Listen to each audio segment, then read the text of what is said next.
It's me, FeliKitty. How's everybody doing? Hi. So this is my pre-debut stream, my first stream. I haven't streamed in a very, very, very long time. Hi, Air. So I'm here. I'm here to try this all over again. How is everybody?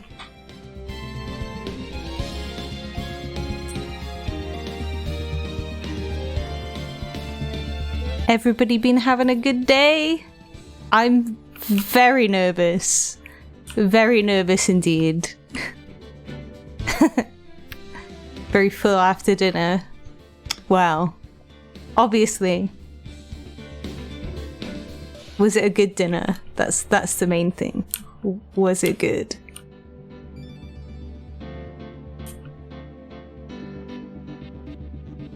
Yee. Good, I'm glad. So today, we're going to be playing Phoenix Wright Ace Attorney. You can probably hear the music in the background. Hi! Hi, Ocelot! So Phoenix Wright Ace Attorney, I played like all the time well over 10 years ago. So I might be really not very good at it anymore. But we'll see. Fingers crossed. And I apologize if I do any horrible voices for people. But let's get into the game. If there's any problems with my audio or you notice anything strange, please let me know.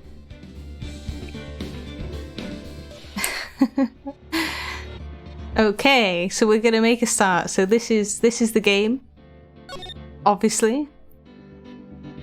And it's episode 1, the first turnabout. And we definitely want to play that. Oh. And immediately there's blood.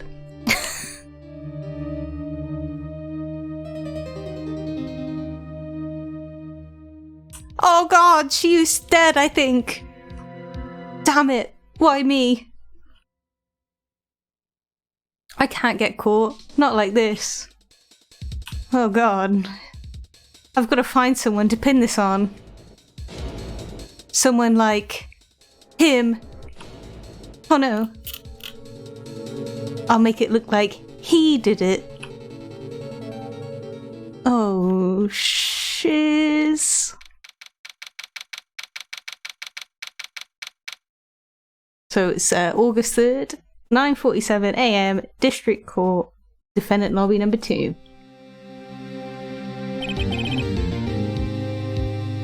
Boy, I'm nervous. I feel you there, Phoenix. I'm also nervous. Right. It's Mia!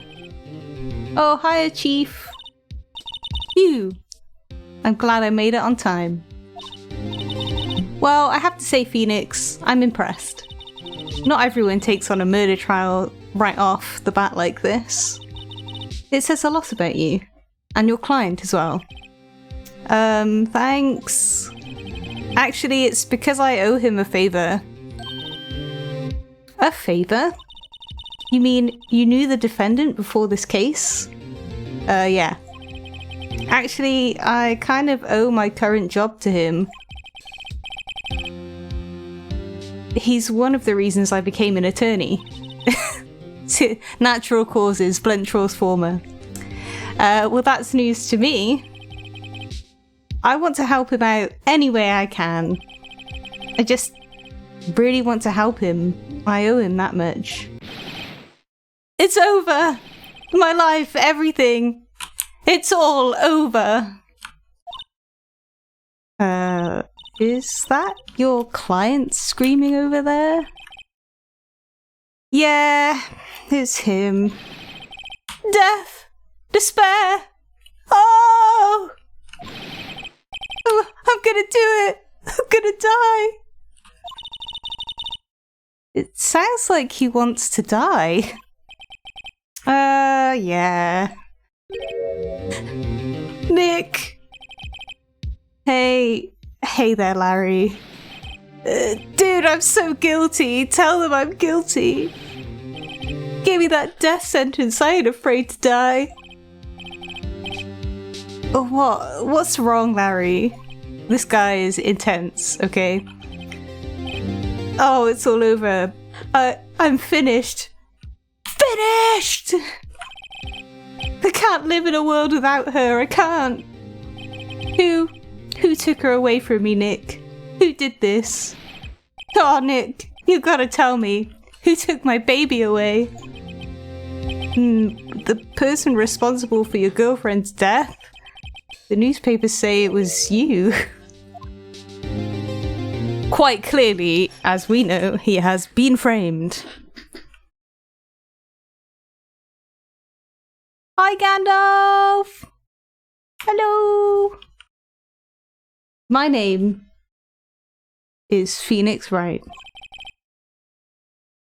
Here's the story. Oh, thank you, Gandalf. I'm very nervous. My first case is a fairly simple one. Hey, thank you! Thank you for the follow. It makes me happy.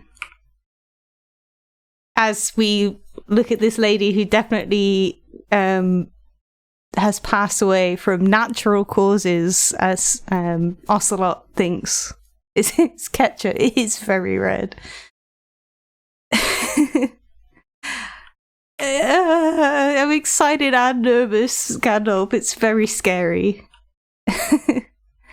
A young woman was killed in her apartment. The guy they arrested was the unlucky sap dating her. Larry Butts. My best friend since grade school.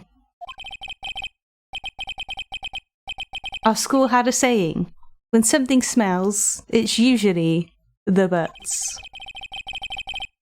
In the 23 years I've known him, it's usually been true. He has a knack for getting himself in trouble.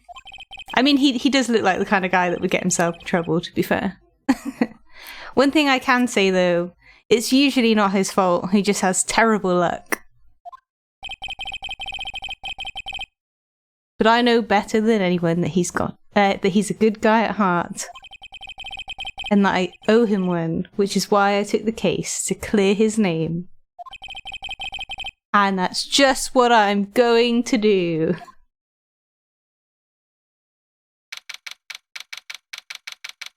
August 3rd, 10 AM, District Court, courtroom number 2. Ooh, we're moving to the courtroom now. Whack! Court is now in session for the trial of Mr. Larry Butts. The prosecution is ready, Your Honor. The defense is ready, Your Honor. I feel like I've been thrust into this pretty quick, and it's a bit scary. Oh, thank you, Gandalf. I made everything myself.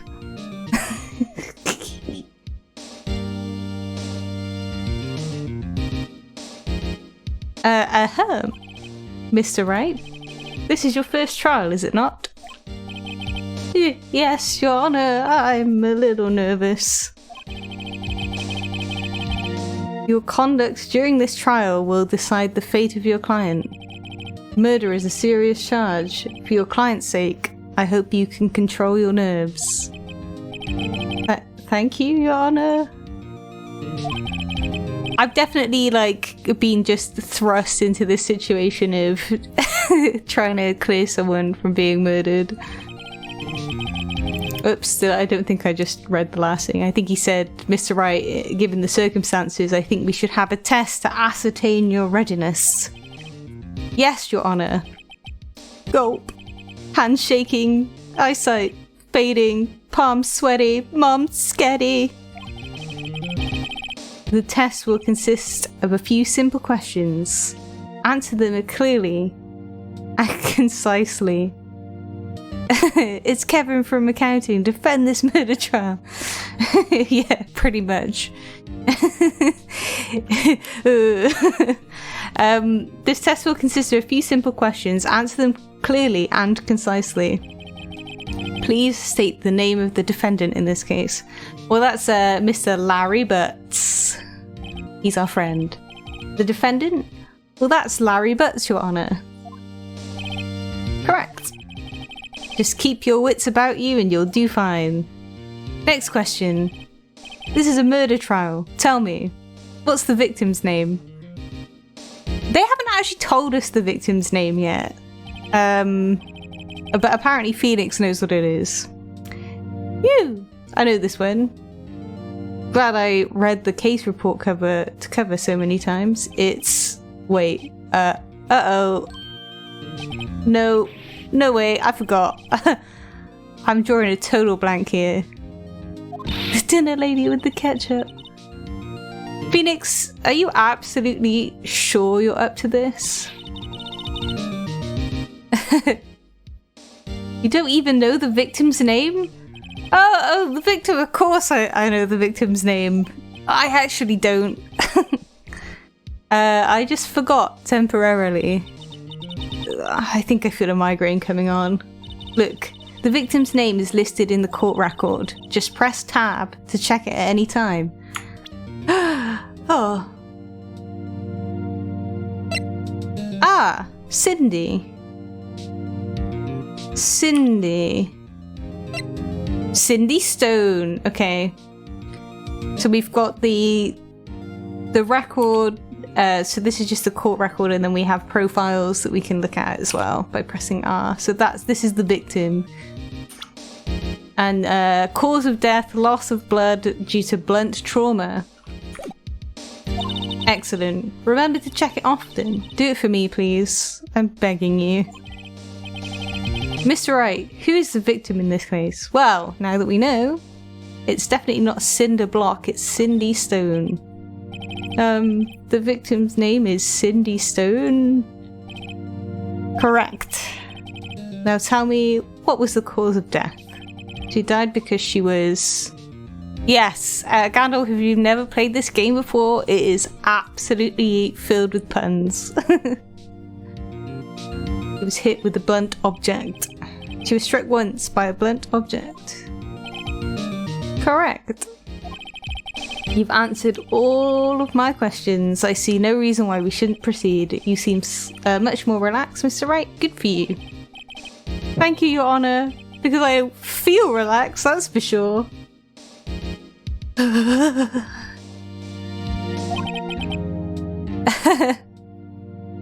I like the judge, actually. He's really nice. He's cool, Gandalf. You should be honored to be the judge. First, a question for the prosecution. Mr. Payne? Yes, Your Honor? As Mr. Wright just told us, the victim was struck with a blunt object. Would you explain to the court just what that object was? The murder weapon was this statue of the Thinker. It was found lying on the floor next to the victim. I see. The court accepts it into evidence. Okay. It's rather heavy. Okay, cool. Right. Be sure to pay attention to any evidence added during the trial. Okay, well then I can have a look at it. Sweet. Nice. Can I do anything with it? Like... No, it's just heavy. Sweet. Nice. We'll try. Be sure to pay any attention to evidence added during the trial. That evidence is the only ammunition you have in court. Ooh. Mr. Payne, the prosecution may call its first witness. The prosecution calls the defendant, Mr. Butts, to the stand. Chief, what do I do now? Pay attention, you don't want to miss any information that might help your client's case. You'll get your chance to respond to the prosecution later, so be ready. Mr. Butts, that's a poopy name. And let's just hope he doesn't say anything unfortunate. I think Mia is in charge. She's like my boss, but she's letting me take this case because she's nice to me. Uh-oh. Larry gets excited easily. This could be bad.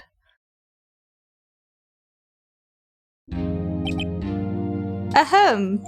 Mr. Butts, is it not true the victim had recently dumped you?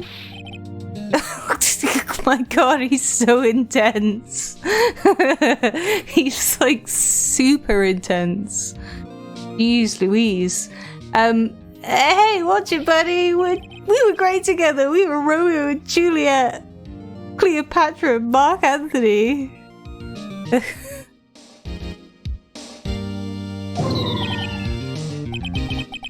Didn't they all die? I'm pretty sure they all died. I wasn't dumped. She just wasn't taking my phone calls or seeing me. Ever. Oh, thank you, Gandalf. What's it to you anyway? Mr. Butts, what you describe is generally what we mean by dumped. In fact, she had completely abandoned you and was seeing other men. Oh, Larry. You're some sort of fool, Larry. Oh, so sad for Larry. That is quite sad, actually. She'd just returned from overseas with one of them the day before the murder. What do you mean, one of them? I don't think so. If a mod can sort that out for me, that would be wonderful.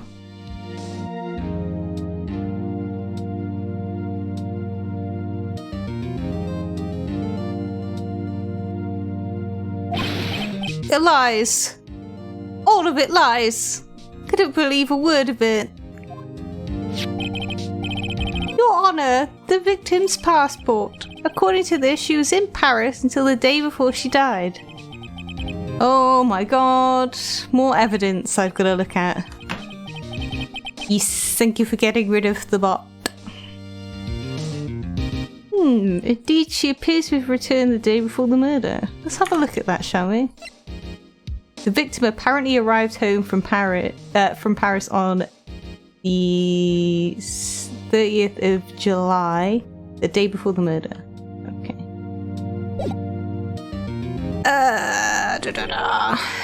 Dude, no way.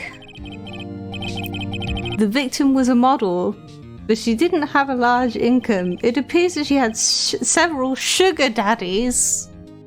Oh no, Larry, you were just a bit on the side. Daddies, sugar. Yes, older men who give her money and gifts. She took their money and used it to support her lifestyle. Dude! We can clearly see what kind of woman this Miss Stone was. Tell me, Mr. Butts, what do you think of her now? Right? I don't think you want him to answer that question. Yeah, Larry has a way of running his mouth in all the wrong directions. Should I... We'll stop him from answering. My client had no idea the victim was seeing other men. That question is irrelevant to this case. Oof. Wince. Dude, Nick, what do you mean irrelevant? That cheating she-dog. I'm gonna die. I'm just gonna drop dead. Yeah, when I meet her in the afterlife, I'm gonna get to the bottom of this. Oh, Larry. Let's continue with the trial, shall we?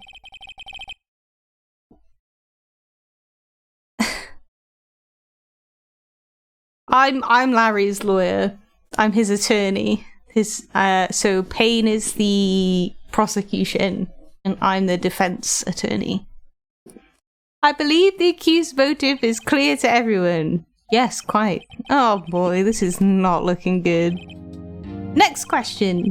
You went to the victim's apartment on the day of the murder, did you not? Well, did you or did you not? Well, maybe I did or maybe I didn't. Larry! Uh-oh, he went. What do I do? I'll just answer honestly, Larry. I know. I'll send him a signal. With my eyes. With my eyes. Tell the truth. I don't think this is gonna work. Yeah, I was there. I went. I don't know if I just made the biggest mistake ever. Order. Well, Mr. Butts? Dude, chill. She wasn't home, man, so like, I didn't see her. Your Honor, the defendant is lying. Lying? The prosecution would like to call a witness who can prove that Mr. Butts is lying. Oh, sugar snap peas. Well, that simplifies matters. Who is your witness? The man who found the victim's body just before making the gruesome discovery. He saw the defendant fleeing the scene of the crime, the cream of the sign. Oh, God, no! Order. Order in the court. Mr. Payne, the prosecution may call its witness. Yes, Your Honor. The cream of the sign. I'm getting my words mixed up. Also, like the sugar daddy. Yes, Your Honor. This is bad. On the day of the murder, my witness was selling newspapers. Oh, he's just selling newspapers. At the victim's building, please bring Mr. Frank Sawit to the stand. Frank saw it. Oh God, no! It's the murderer! Oh shit! Mr. Sawit! Yes. You sell newspaper subscriptions, is that correct? Oh yes, newspapers, yes. Mr. Sawit, you may proceed with your testimony. Please tell the court what you saw on the day of the murder. Okay, right, we're into the serious business now. Serious business, guys. Are you ready? I was going door to door selling subscriptions when I saw a man fleeing an apartment. I thought he must be in a hurry because he left the door half open behind him. Thinking it strange, I looked inside the apartment.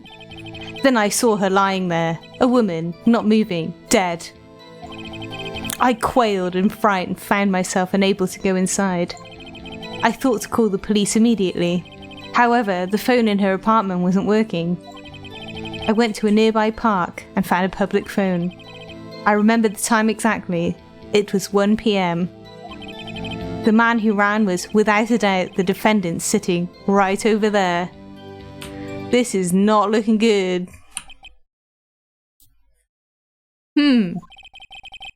Larry, why didn't you tell the truth? I can't defend you against a testimony like that. Incidentally, why wasn't the phone in the victim's apartment working? Your Honor, the time of the murder there was a blackout in the building. Aren't phones supposed to work during blackouts? Yes, Your Honor. However, some cordless phones do not function normally. The phone that Mr. Sawit used was one of those. Wait, what, the phone that he used? Oh, that he tried to use. Your Honor.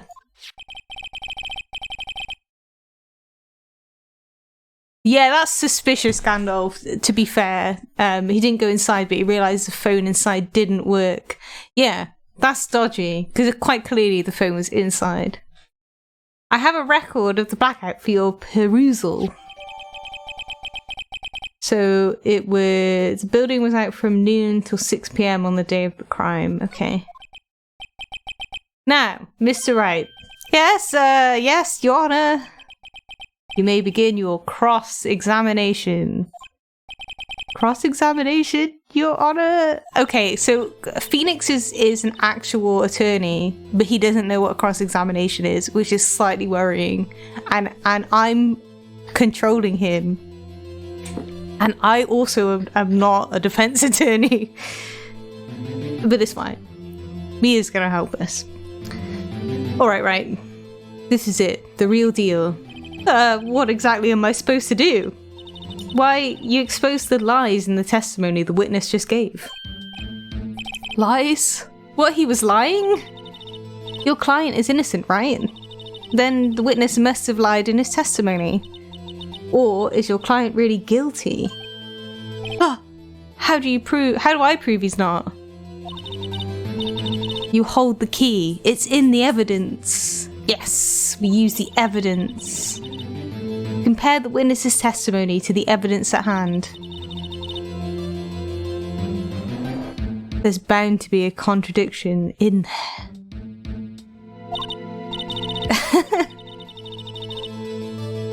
Pocket says lots of weird things, but it never does anything wrong.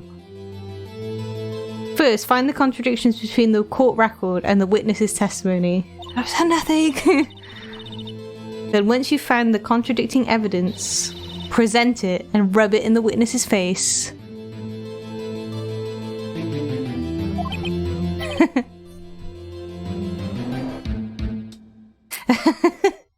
Oh, okay. Open the court record with tab, then point out contradictions in the testimony.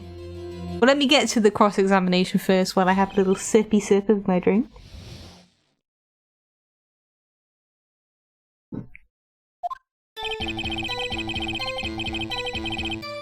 I was going door to door, selling subscriptions when I saw a man fleeing an apartment. I thought he must be in a hurry because he left the door half open behind him. Thinking it's strange, I looked inside the apartment, then I saw her lying there, a woman not moving, dead. How would he know that she was dead, right? If he hadn't gone in there. So I'm gonna press him on that, which is Q. Hold it! Are you sure she was dead? Well, no, I guess I wasn't. But she wasn't moving at all, and there was blood everywhere. I guess I would look fatal to anyone. Very well. What happened next? Okay, well, I didn't need to press that, apparently. I quailed in fright and found myself unable to go inside.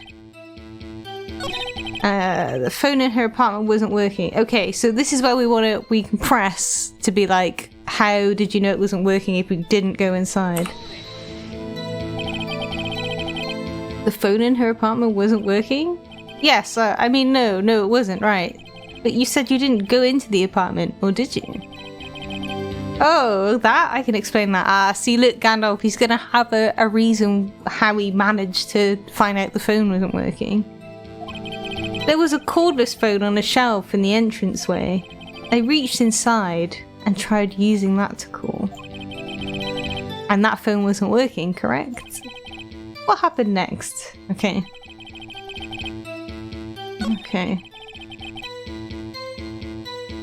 So he remembers the time exactly, it was 1 p.m. If I look at the evidence to see her time of death, it was between 4 and 5. So that doesn't make any sense. Because he says 1 p.m. I'm going to present that. You found the body at 1 p.m. Are you sure? Yes, it was 1 p.m. for certain. Frankly, I find that hard to believe. Your statement directly contradicts the autopsy report. Whoops. The autopsy notes the time of death sometime after 4 p.m. There was no body to find at 1 p.m. Hi, Baggy! I hope you're doing okay. There's no pressure to stay. If you pop in and say hi, that is fine with me. How do you explain this 3-hour gap? Oh god. Oh, that. Oh, Payne's voice is so funny to me. This is trivial. The witness merely forgot the time. He said he was certain. He said, I remember the time exactly. He was certain. He had no problem saying, oh, it's definitely this time. Oh, sorry, Baggy. I have no control over these things, I'm afraid. Mr. Sawit, why were you so certain that you found the body at 1 PM? Well... Gee, that's a really good question. Great job, Wright. Way to put him on the spot. That's all you have to do. Point out contradictions. Lies always beget more lies. C3 won, and their whole story falls apart. Wait, I remember now. Would you care to give your testimony again? Let's see what he says this time, because we know as the audience that he's the murderer. It's all good, Baggy. There's no worries. Hopefully, when I get to affiliate, whenever that may be, I can have different options so that you're able to stay and watch. Time of discovery.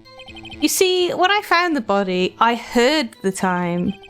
There was a voice saying the time. It was probably coming from the television. No, there was a power outage, so you wouldn't have heard it from the television. You fool. Oh, but it was 3 hours off, wasn't it? I guess the victim must have been watching a video of a taped program. That's why I thought it was 1 PM. Terribly sorry about that misunderstanding.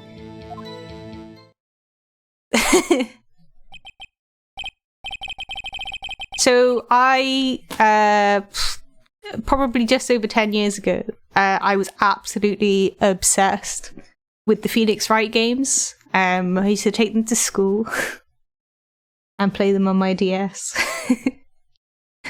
I had a great time. But I haven't played them for a really, really long time. So they released the Phoenix Wright Ace Attorney Trilogy. And I thought, oh, that would be a good opportunity for me to kind of like revisit a game that's kind of nostalgic and fun for me. So I know my way around it. I know mostly what's going on. I see. You heard a voice saying the time on a taped program. Mr. Wright, you may cross-examine the witness. I feel like everybody's forgotten there was a power outage. Right. You know what to do. I've got this one.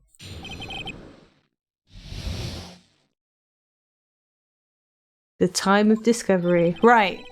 This frickin' guy. You see, I heard the voice saying the time. It's probably coming from the television. No. Take this.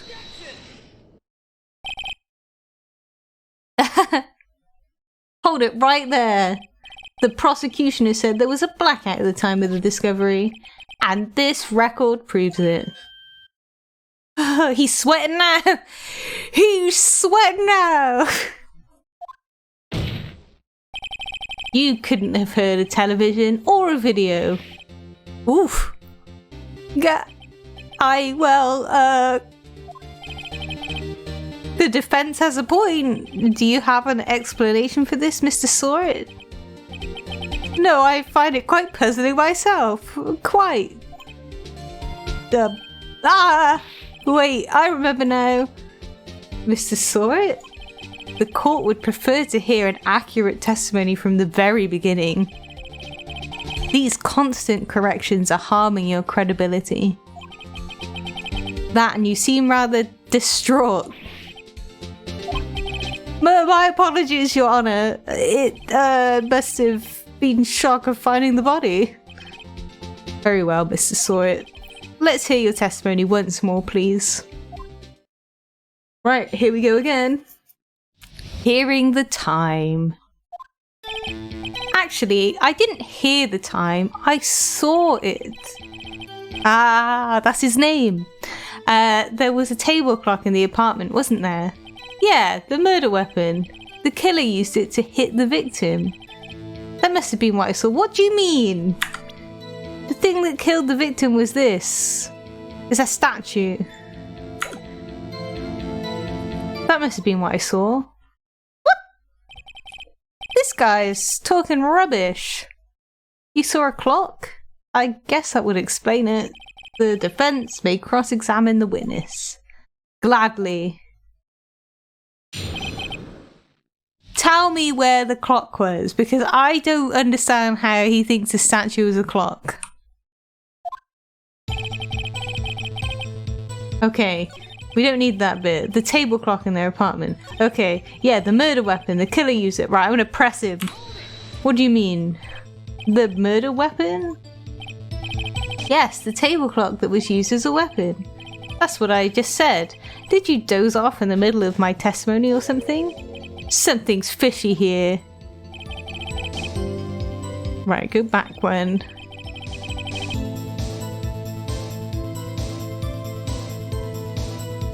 Should I present the...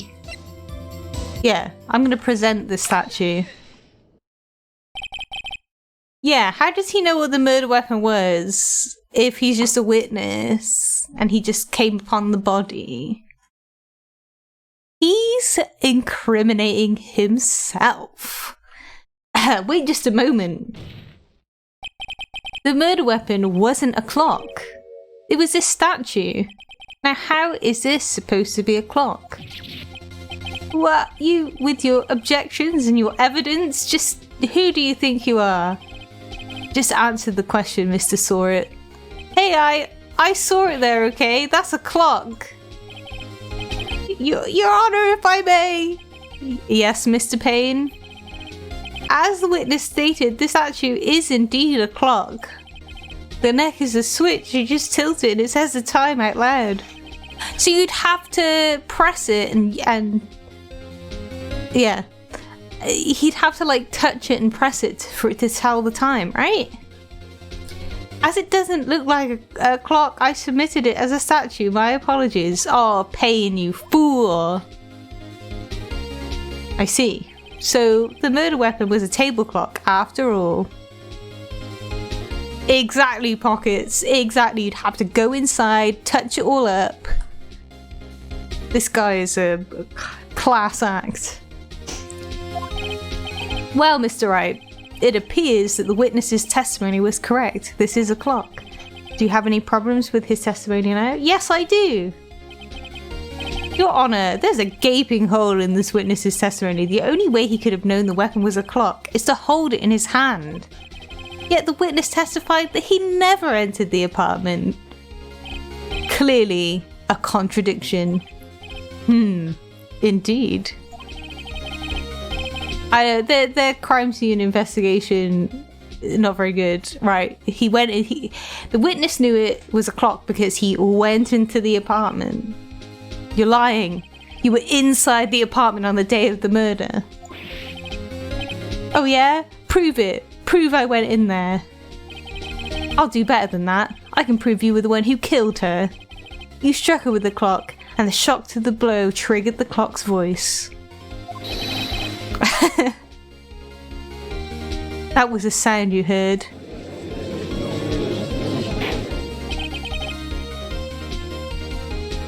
Hi, Marsh! Hello! It's all good. Order in the court. Intriguing. Please continue, Mr. Wright. Yes, Your Honor. Mr. Saw It. The sound must have left quite an impression on you. Look at that beautiful murder weapon.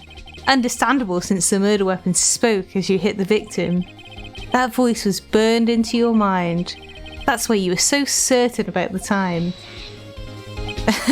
What's the meaning of this? This is all baseless conjecture. Baseless? Just look at the witness's face. Would the witness care to elaborate? Did you strike the victim with the clock? That day, I never... Look, the clock, I heard, no, I mean, I saw...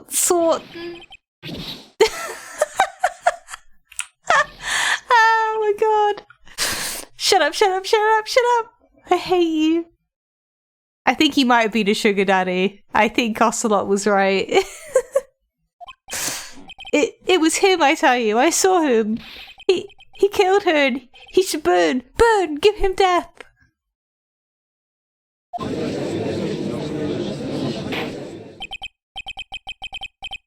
Yeah, I'm guessing that the time is wrong on the clock. The statue clock. Order in the court, I say. Your Honor, a moment, please. There isn't a shred of evidence supporting the defense's claims. Mr. Wright? Your Honor? You claim the sound the witness heard came from the clock. Do you have any evidence? Let me look at this. Like, there's got to be a way that I can inspect this a bit more. But that's fine.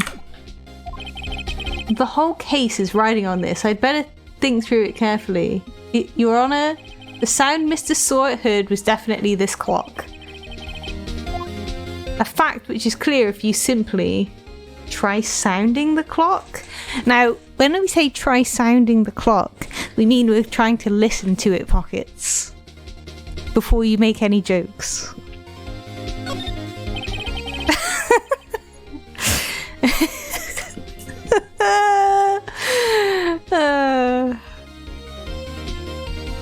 Let's sound the clock now, here in this court. Your Honor? I'm sorry. Your Honor, may I have the clock? I asked the court to listen very carefully.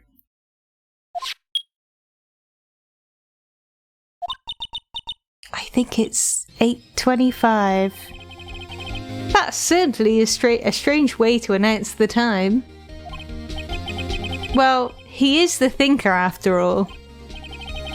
So we've heard the clock. What are your conclusions, Mr. Wright? Mr. Payne, can you tell me what time it is now? It's 11:25. Ah! As you can see, this clock is exactly 3 hours slow. Boom. Precisely the discrepancy between what Mr. Sawyer heard and the actual time of death. So, Mr. Sawyer, try to talk your way out of this one. Ha! Ha! Ha!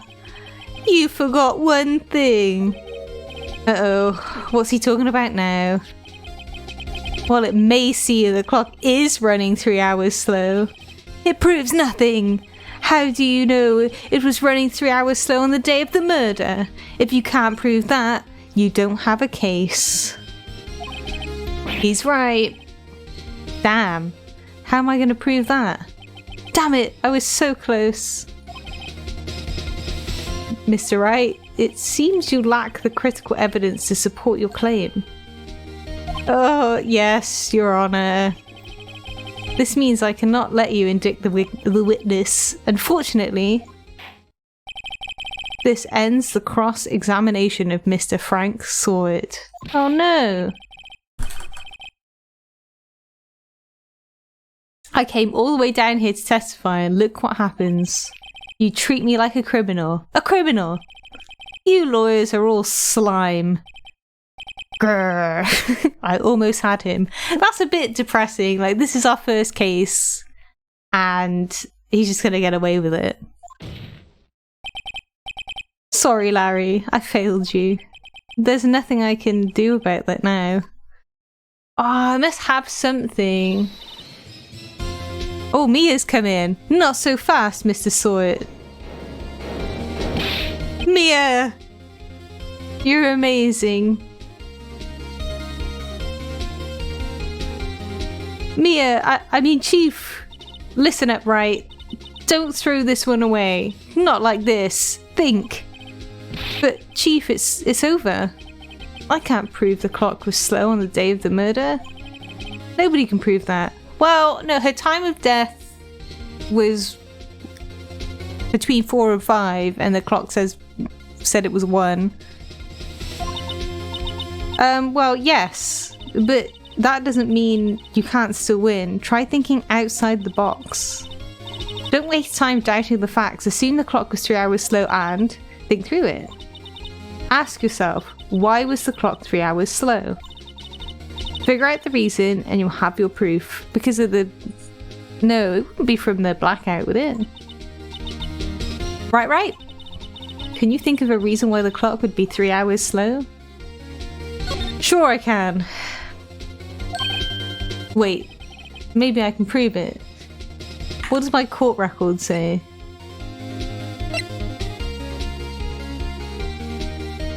Maybe because she went to Paris? Maybe there was a 3-hour difference in time? You must have evidence somewhere that can prove it, Mr. Wright. Find it and let them have it. Well, Mr. Wright, you said the clock was already running slow on the day of the murder. Have you found evidence to support this claim? Of course. Of course! There is a piece of evidence in the court record that will prove my claim beyond a doubt. Ha! Tough words. Let's see you pull this one off. Because the day before she was murdered, she just came back from Paris.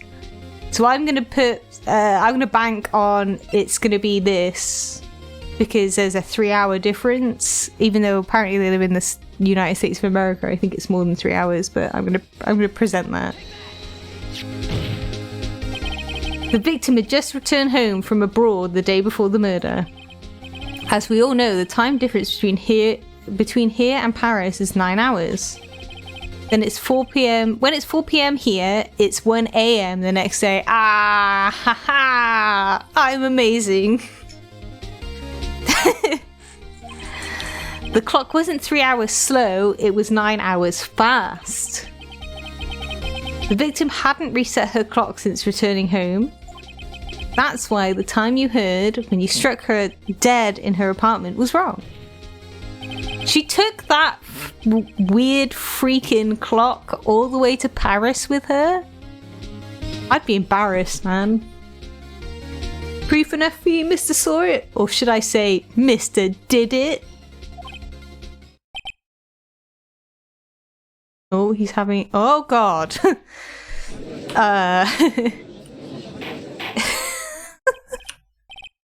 Order, I say.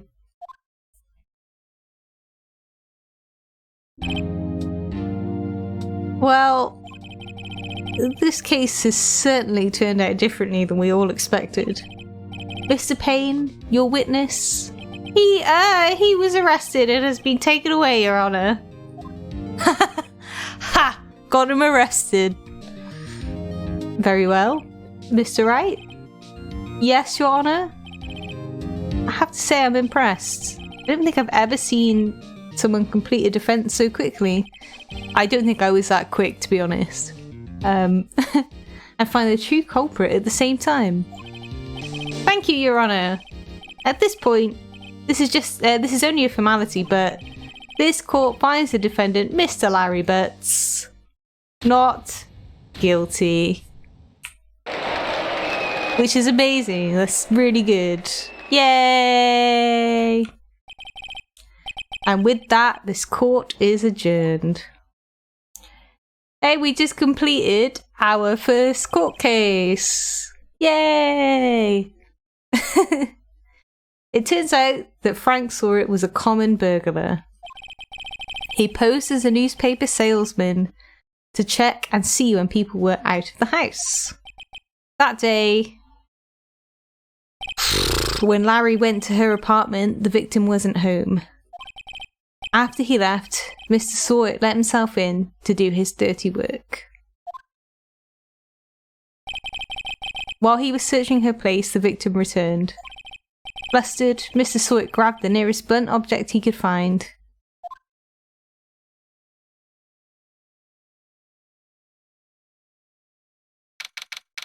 Ooh. whacked around the head with it. August 3rd, 2:32 PM, District Court, Defendant Lobby number 2. Whew! I still can't believe we won. Right, good job in there. Congratulations. Thanks, Chief. I owe it all to you. Not at all, not at all. You fought your own battles in there. It's been a while since I've seen a trial end on such a satisfying note. I've never seen the Chief looking this happy. If she's this glad, imagine how Larry must feel. Oh! He really does owe it all to Mia, because she helped a considerable amount. She's like, maybe you should look again. My life is over! Larry, you're supposed to be happy. What's wrong now? Aw, Nick! Don't worry about me, I'll be dead and gone soon.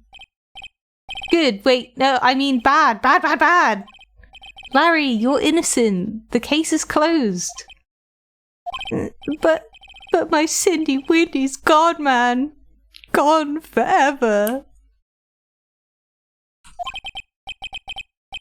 Oh, Larry, she was a... no, never mind. Congratulations, Harry. Harry? Yes, you! I can practically see the headlines now. Harry Butts, innocent. Thanks, I really owe you one. I won't forget this, ever. Let's celebrate. Dinner? Movie? My treat. Oh, no, I couldn't. He moved on very quickly. But, hey, I was the one who got you off the hook. Oh, hey! Here, take this. It's a present. A present? For me? Wait, wasn't this the evidence that... Yeah, he's just like giving her a murder weapon. It's fine. Actually, I made this clock for her. I made one for her and one for me. Really? You made this? Well, thank you. I'll keep it as a memento. So Larry actually made that and then she took it on holiday with her? That's actually pretty adorable. Surely that means that she cares about him and she's not just going after sugar daddies. Yo, Nick. Can you believe it? I'm so into that chick. And...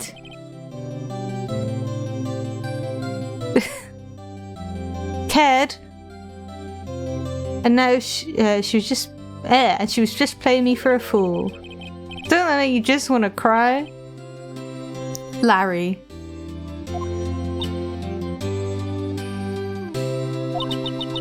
Are you so sure? Squeeze me? I think she thought quite a lot. I think she thought quite a lot of you in her own way. Nah, you don't gotta sympathize with me. It's okay. Oh, I'm not just sympathizing. I really... This... I didn't even read that last one properly. My brain just went... bleh. Isn't that right, Wright? Don't you have something to show your friend? Something that proves how she felt about him? Oh, yeah, right. Oh, God. The passport? I don't really want to show him the murder weapon because I think that's a little bit insensitive. The passport? The pregnancy test. There's no pregnancy test. Just give her give him the autopsy. No, I'm gonna give Larry the passport. Proof. It's okay, Nick. Don't worry about me. I'll forget about her soon enough. I did it wrong. Your badge. Ah, well, I did it wrong. I've already fucked up. Look, I'm gonna head home. Oh. No! Oh, I didn't want to give him the clock because it would have been like, oh, here, have a look at the weapon that murdered your girlfriend. Oh, wow. Right? I hope you see the importance of evidence now. Also, hopefully you realise things change depending on how you look at them. People too. We never really know if our clients are guilty or innocent. All we can do is believe in them. And in order to believe in them, you have to believe in yourself. Oh, I know, Yari, I'm dumb. I didn't listen to myself. I felt bad because I didn't want to give him the the murder weapon.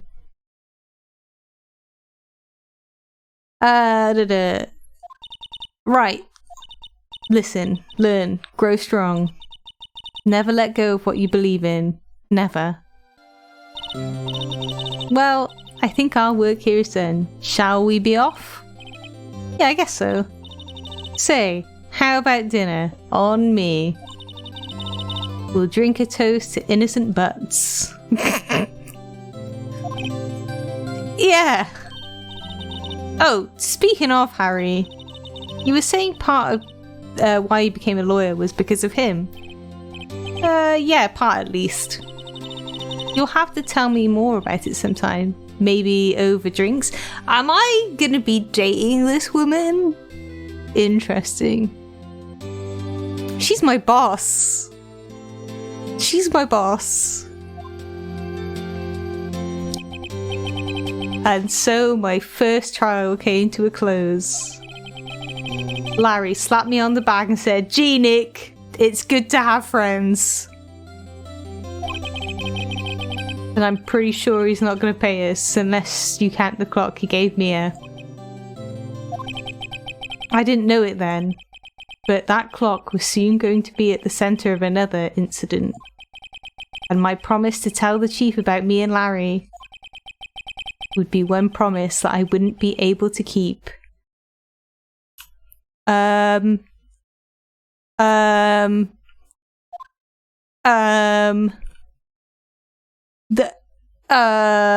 What? What? A brand new episode has been added. I feel a little bit worried about this one now.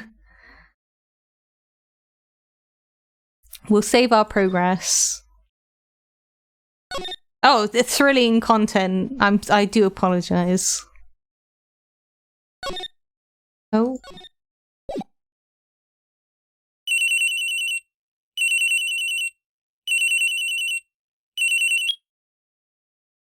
I'm scared. Genuinely. I don't know what's happening. Hello, this is Maya. Hey, Maya, it's me. Mia! What's up? You haven't called in a while. Sorry, I've been so busy. How have you been? Well, lonely, and it's all your fault. Nah, I'm just teasing. I've been great. I'm finally getting used to having my own place. That's good to hear. Actually, I'm calling because I have a favour to ask. I know. You want me to hold evidence for you.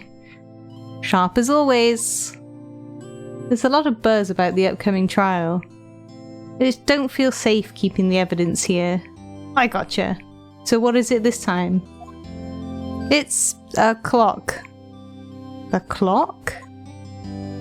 Yeah, it's made to look like the statue of the thinker, and it tells you the time. I thought you might like it. You always like toys. Hey, I'm not a little girl anymore, sis. Now. You know I'm only teasing. I should probably tell you the clock isn't talking right now. It's not working? That's lame. I had to take the clockwork out. Sorry. I put some papers inside it instead. Papers? Is that the evidence then? Well, there's a possibility that it might turn out that way, yes. Can you come by the office tonight, say 9, to pick it up? I'll be in a pre-trial meeting until then. Okay, sis, but I expect dinner, something good. Like burgers. They could really go for a good burger. Okay. We'll hit the usual joint. Alright, it's a deal. Okay, sis. See you soon.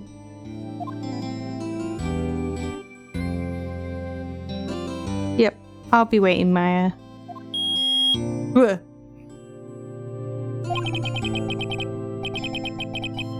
Conversation recorded. September 5th, 9:27 AM. Why was that a recorded conversation? September 5th, 8:57 PM. Faye & Co. Law Offices. Now, Miss Faye, I'll take what's mine, the papers. I'm sorry, but I can't give you what I don't have. Miss Faye, you're a poor liar. Why, I see it right over there. That must be the thinker that swallowed those papers. How could you know? Ha ho!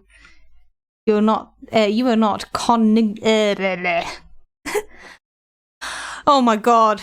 Cogniferous on my background. Trying to say any words with my retainers in is really bad. Gathering information is my business, you see. I should have been more careful. Ho ho! My dear Miss Faye, I am so very sorry. But I'm afraid I must ask you for one more thing. Your eternal silence. Farewell, Miss Faye.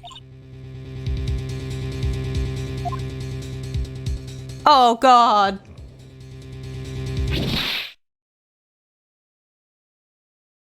Oh god! Oh god! Red, white, blue.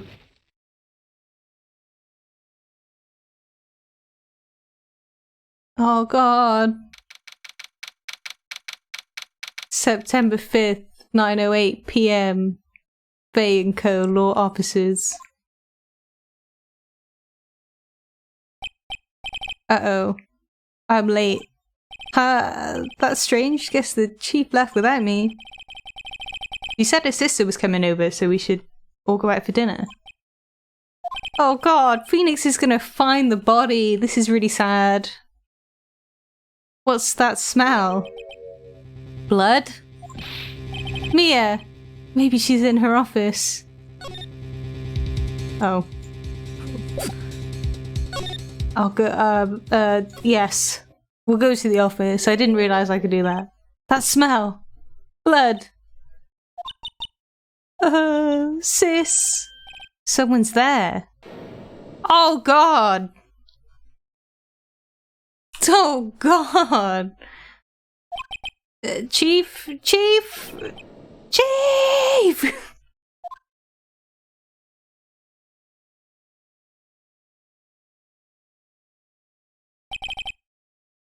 Who are you? Oh, well, she's passed out now. I'm assuming that's the sister. The strange girl dropped out cold. I left her lying on the office sofa. I went back to the chief where she lay under the window. She's dead. She's very dead. Her body was still warm. I could feel it when I held her shoulder. Ah. Then all too quickly, it began to fade. Until finally she was cold. Oh god.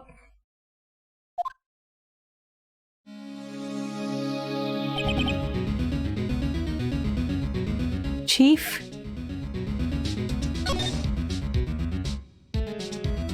Can I like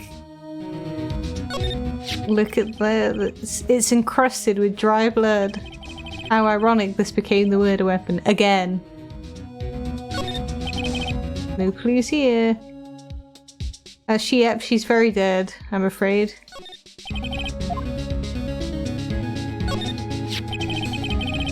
Some shards of glass are scattered on the floor. They seem to be the remains of a glass nightstand. Let's have a look at her legs. Chief, it's hard seeing her like this, but if there are any clues here, she was struck on the head with a blunt object. She probably died instantly. The thinker lying next to her must have been the murder weapon. Oh, well, I already looked at it, but they've only just added it to my record. There are some glass shards to the chief's body. Uses the glass light stand laying broken in the back of the room. Glass shards added to the court record. Nothing else that seems like a clue here, though that just popped out of nowhere. A piece of paper! It must have fallen from Mia's hand. What could it be? Whee! A word is written on blood in the scrap of paper. Maya. Is it Maya or Maya? I'm gonna say Maya. I think that makes a bit more sense to me. Did Mia write this? This piece of paper is a receipt from a department store dated yesterday. It's been added to my court record. I think that's enough snooping around for now. I'd better call the police and find out what that girl was doing here. Okay. Cool. Is there a phone somewhere that I can use? That girl just now. Where'd she go? I put her right there on that sofa. Uh-oh, I hope she didn't run on me. Yipes!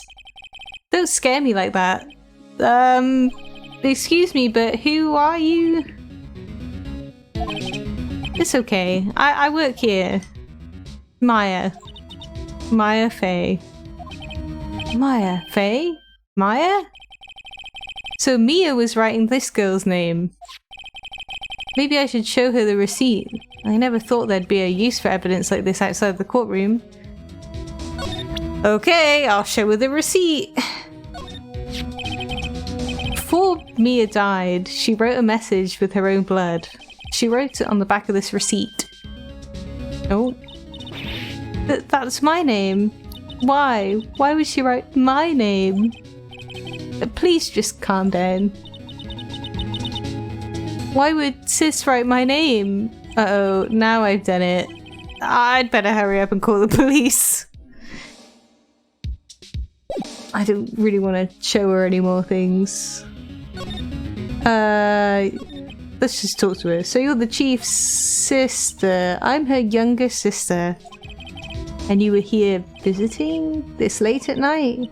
Yes, she said she wanted me to keep some evidence for her.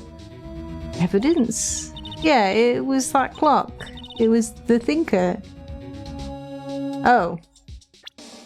What will happen if I show her the thinker?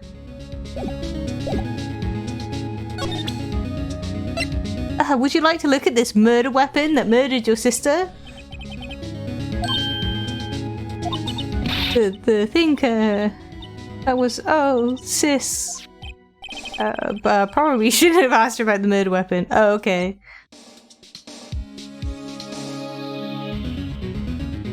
Oh yeah, they're sisters. This is Maya's. There's Mia and there's Maya.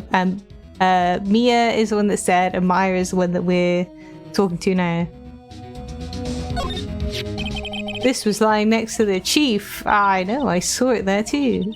I thought they might be pieces of the light stand. Maybe. Never heard of a glass nightstand before. Okay, we'll go to the office because there is actually a freaking phone in here. Right, I better call the police. That's funny. A few of the screws on the receiver are missing. It looks like someone was halfway through taking it apart. Police! Please come quick! What was that? Someone's screaming from outside the window. Oh god! Wow. She looks good. She's staring right at me. She's holding a phone in her hand. So do I not call the police now? I'd like to examine this phone, please. I'd better not use it. Oh, okay. Can I look at anything else? Surprisingly, the chief was never good with machines. About all she used his PC for was email. She picked up this ancient model at some garage sale for practically nothing. Oh, just gonna have a look at everything. Examine everything. Question everything. The Fay & Co. ledger book. Everything is written in the chief's ultra neat handwriting. It's a small office, but it makes a good bit of money. So does she have like a thing that shows like her meetings or people that were supposed to come over? The chief's chair. A simple functional design. Feels pretty good to sit in too. Is there anything else that I can look at? The chief's important documents are packed in here. This is where she filed her case records and recent rulings. Okay.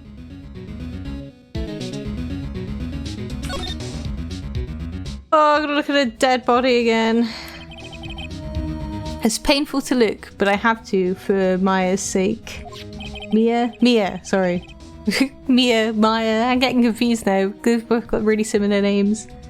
It looks like she was hit in the head with a blunt weapon. She probably died instantly. Okay, we already know. Window. There's a large building right across from the office. The Gatewater Hotel. A nice, luxurious place.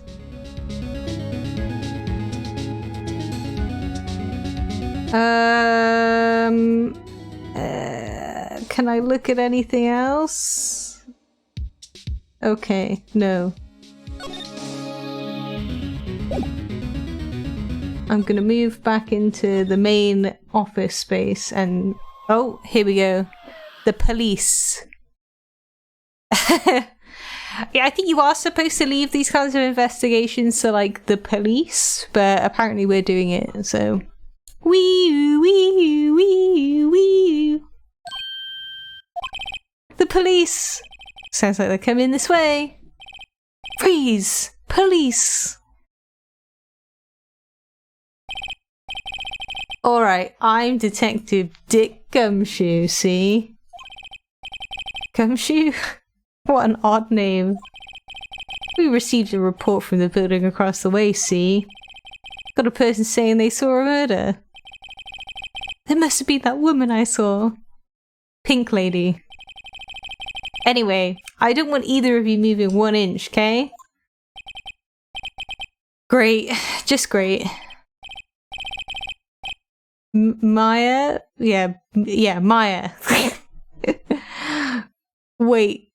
She wouldn't have... Nah. Whoa! Excuse me. Eek. This word, Maya here, mean anything to you? That's my name. What? The victim drew this here note in her own blood, see? With a dying breath, she wrote down the killer's name. Killer? I'm not. Case closed. You're coming down to the precinct, ma'am. But what? Well, immediately. Just gone. Mia's younger sister, Maya, was arrested on the spot. I was taken in for questioning and didn't get out until the next morning. My eyes were heavy, but I couldn't sleep. I sat around, waiting for visiting hours to begin at the detention center. I had to talk to Maya. Their names are so similar. Maya, as soon as possible. September 6th, 9:07 AM, detention center, visitor's room. Mayo, yeah. Wow, they have poor Maya locked up like a criminal. Oh, bless her. That's actually really sad. Oh, we feel bad for her. I don't think... Well, we know she didn't do it because we saw who did it. That's really sad. Oh, it's you, the lawyer. Good morning. Good morning. She looks so tired. Are you going to be my attorney? Well, that's what I wanted to talk to you about. Of course I will. First things first, I better get her cheered up. Yeah, of course I will. Cheer up. But really? Whoa, did I say the wrong thing? She looks sadder now. Well, number one thing you shouldn't do to people if they're sad. Don't just randomly tell them to cheer up. That doesn't work. What's wrong? You don't think I can do it? No, no one could. Who would believe me? Even you, when you found me in the office, you looked at me like I had done it. Did I look at her like that? Nah. No, I never thought. It's okay, I understand. Aww. I've also heard about you. Heard? Heard what about me? I was talking to my sister on the phone the other day. There we go. Today was my junior partner's first time in court. Wow, really? How did that go? It was quite the scene. Honestly, I was on edge the whole time. It's been a while. So, he crashed and burned? He is a genius. One of those strike fear into the hearts of evil types. The only thing he's lacking is experience. Sounds like it was fun. Well, I know who to go to if I ever get into trouble now. I don't know, Maya. I think you might want to wait. Give him 3 more years. That is, unless you want to be found guilty. Oh! Burn! Really? I thought I did a pretty good job. The first one. That's what she said. I'm sorry. I didn't mean to insult you. No, it's okay. It's true, I guess. But at the same time, I can't just sit by and watch. When I think of the person who did this to Mia... I know. I should probably talk to her, but I'm just gonna take a quick break. So I will be back shortly.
And we're back. Sorry about that. I guess even magical girls need to use the bathroom sometimes too. Right, so we are talking to Maya, who is in prison. Well, she's been arrested, so I guess we need to talk to her. I went for an idol meeting. Yes, exactly. And thank you, the BRB screen. So all of the assets that I use for my stream, I made myself when I had really bad insomnia. So over time they'll be improved upon when I kind of get myself together a bit more and figure out how to do all the streaming stuff properly. Hence why it's a pre-debut.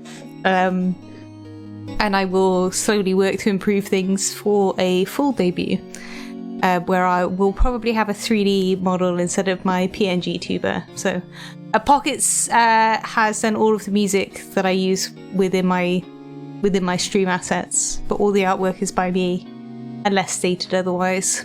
So I'm so happy with the artwork I made for my PNG tuber.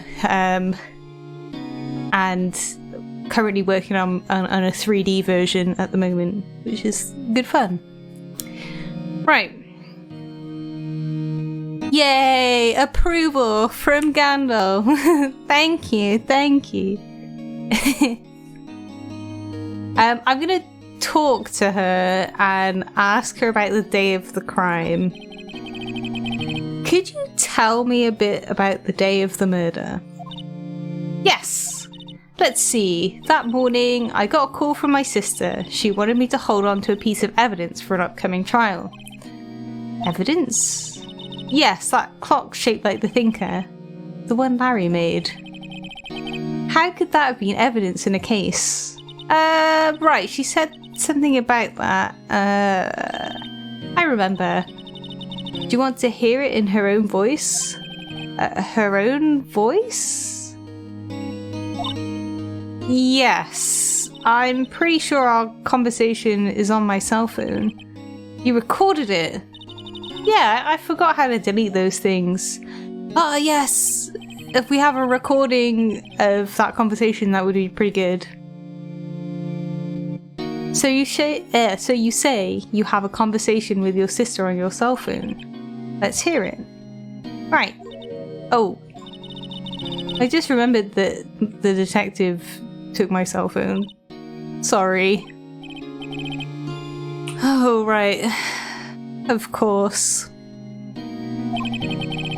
Next time I see Detective Gumshoe, I will ask him for it. I'll write you a note so you don't forget, okay? Sure, thanks. A conversation I had with my sister is recorded on my cell phone. Cool. Ask her about herself. There's something I've been wanting to ask you. Yes? What's with that outfit? That's a bit rude. That's a bit rude, Phoenix. Just to be like, what's with the get-up? I can't be the only one that thinks that. Like, let a person dress how they want to dress. You don't need to query it. It's all gravy. Oh, this? This is what all acolytes wear. It's my uniform, you could say. Acolytes, like people in religious training? What is it that you do? Oh, it's nothing strange, really.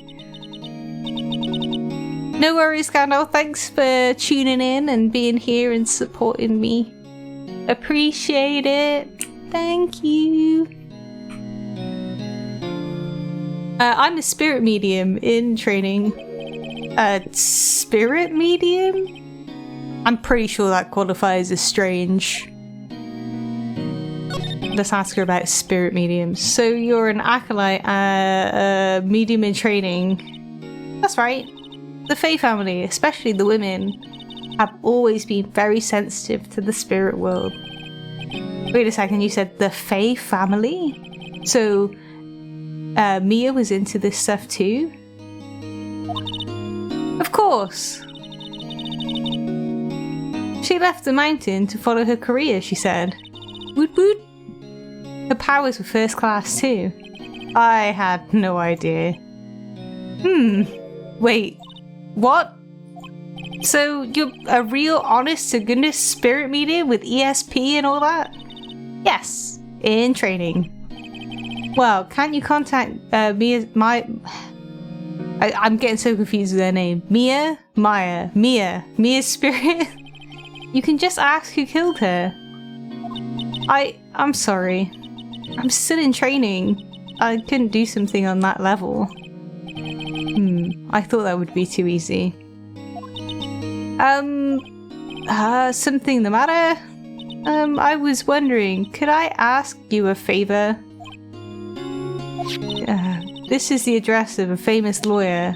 My sister gave me this a long time ago. She said if I was ever in trouble, I should call him. And well, I'm in trouble. Do you think you could go and ask him to represent me? If that's what she wants, I mean, I can't pressure her to use me. Sure, why not? I'll go ask. Thank you so much. Oh, come on now, Pockets. Where's your sense of fun? We gotta try. It'll probably be me. I have no one else to turn to. Say, what about your parents?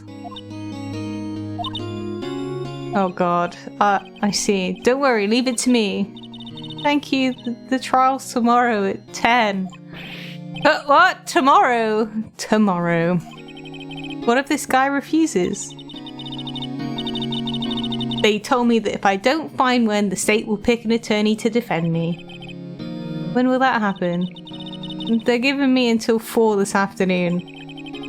And visiting times are almost up. I'd better hurry. Right, I'll be back. So I'm gonna leave. I guess I need to go to this place and ask the guy to be her lawyer. And he's gonna say no. And then I'm gonna be her lawyer. There's fancy ass painting over here. September 6th, Grossberg Law Offices. According to the receptionist, the big boss is out. She couldn't say when he'd be back. It must be hard to keep track of everything when you're a famous lawyer. Not to mention, run an office like this. I guess I'll just have to come back later. Can I have a look at his stuff while he's not here? That painting has been bugging me ever since I stepped in here. The oil paint is so thick it's practically giving me a stuffed nose. I'm sure the price is nothing to sneeze at either, for that matter. Am I just literally just poking around this guy's office? A table for clients. An elegant ebony case. And if I'm not mistaken, that light is made of solid gold. Even I can tell someone here's got money to burn. A solid mahogany desk. The wood's been polished to a deep luster. Expensive looking mahogany bookshelves filled with expensive looking books. Funny, they don't look like they've ever been read. Oof. I think that's all I literally just investigate this guy's house. An expensive potted plant. No idea what kind of plant it is, but it's probably the most expensive one available. Well then, Phoenix, I think that's all I can look at in here. Well, I'll have to wait for him to come back then, I suppose. I'll go back to the office. My office. The office that I shared with my boss, who is now dead, which is very sad. September 6th, Fay & Co. Law Offices. The office is filled with police officers. They're all busily searching for clues. Hey, you there. Oh, it's Detective Gumshoe. This is a crime scene, pal. No trespassing. Sorry, don't I know you from somewhere? Wait, you're that Butts guy, aren't you? No, Phoenix Wright. How could anyone mistake me for Larry? I guess I got the wrong name, Mr. Wright. Sorry about that. That Butts guy, he was a killer. And you're no killer, right? He was proven innocent. Right, and you were Detective Suede Shoes? Detective Gumtree? Wait, was he Detective Gumshoe? Gumshoe, wasn't it? Dick Gumshoe? Right, at your service. He is kind of useless. I'm not gonna lie. He literally like arrested someone and immediately was like, you're the person that killed this other person because your name was written on some paper. Hang on, that's Detective Gumshoe to you, pal. Anyway, get the name right. And don't go calling me Dick. Hey Dick, get over here. Yes, sir. Be right there. I think if you're a detective, are you not like a rank above regular police officers? I don't know. I don't really understand the hierarchy of the police. You're her lawyer, right, pal? If you've got business here, you'd better do it quick. Phew! He thinks I'm Maya's lawyer. Maya, yes. Mia Maya. I'm gonna give him this note about the cell phone. I was wondering, did you see Maya Faye's cell phone? Oh, that? I have that. Do you think you could give it back? Sure, I mean, wait a second, pal. Tricky lawyer. Uh-oh, he's on to me. I'm just gonna tell him straight. If I tell him why I want it, there's no way he'll give it to me. Oh. I've got to lie. Oh, no, it's just, you know, detective... No, I know nothing, pal. That cell phone has a lot of numbers on it. I'd like her boyfriend's. A cell phone holds all a little girl's sweetest and spiciest secrets. You're trying to confuse me. Sorry, pal, I already checked all the numbers in memory. Impressive. You're quite the detective. I don't know. I tell you what, that was a weird sentence that I read, and I just... Apparently it holds all of their sweetest and spiciest secrets. You're quite the detective. Oh, here, you can have the phone back. There weren't any suspicious call records in there after all. Seems he didn't notice the recorded conversation.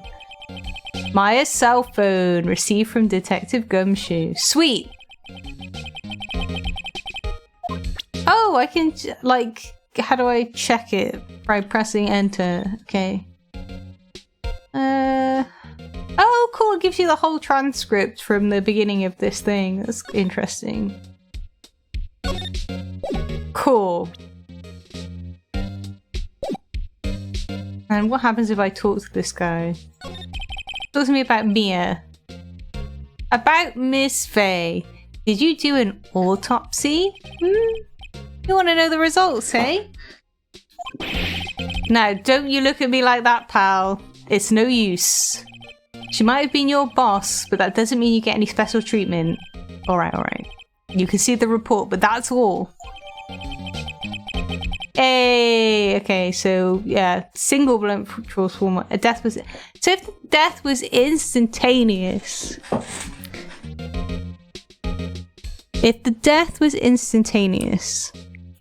how did she write Maya's name on the piece of paper in her last dying breath? If the death was instantaneous, riddle me this.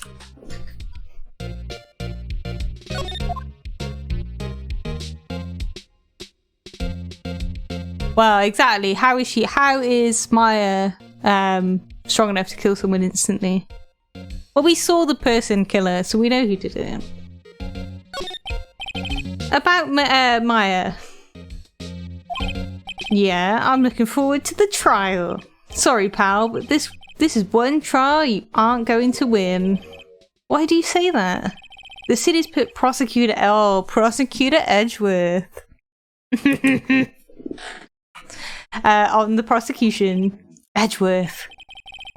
I'm sure you know what that means, you being a lawyer and all. I guess I've asked all the questions I need to. You all done, pal? Yes, thank you. I'll be heading out now. Oh wait, one more thing I wanted to mention to you. I don't suppose you're planning on talking to that witness.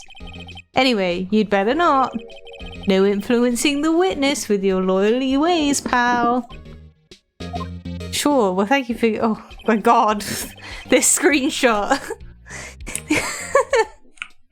This screenshot of this terrifying woman. Come to think of it, I had completely forgotten about her. Maybe I should go in and talk to her. The witness? Yeah, Miss April May. I'm sorry about this, but I can't tell you anything about her. Well, you just told me her name. Miss May, huh? So you've sent her home already then? Ah, you're trying to get your loyalty tricks on me now. She's not to go outside her room until the trial. So she's still in the hotel across the way. I guess I should know better than to try and get a detective to leak information. You got that right, pal. Time to pay a visit to Miss May. I'm just gonna ask him about Prosecutor Edgeworth, alright? This, personal reasons. That's right, pal. Mr. Miles Edgeworth himself. Wait, you do know him, don't you? Of course I do. I know him. He's a feared prosecutor. He doesn't feel pain. He doesn't feel remorse. He won't stop until he gets his guilty verdict. Oh, don't talk about him that way. You make him barely sound human. Still, I'm afraid this pretty much decides the case. So, Edgeworth is on this one. He hasn't lost a case since he became a prosecutor at the incredibly young age of 20. Look, Miles Edgeworth is an amazing prosecutor. I don't want to go up against him. Of course, there are rumours of the back alley deals and forged evidence. All I know for sure is that Edgeworth hates crime with almost an abnormal passion. I never imagined I'd be facing him so soon. We have him on the profiles. There he is, Miles Edgeworth himself. He's a very attractive man. Not gonna lie. Anyway, there's Miss April May as well, who's an eyewitness. Ooh. And testifies that she saw Maya commit the murder. Right, well we're gonna move, I think, to— if we go to the Gatewater Hotel, we can go and speak to that lady. We'll go there now. September 6th, Gatewater Hotel, room 303. Well, hello there, handsome. Hi. Smooth, right? Real smooth. You're the lawyer, aren't you? The detective told me— he said, don't say nothing to that lawyer, pal. Tee-hee. Memo to self. Thank Detective Gumshoe for making my job harder.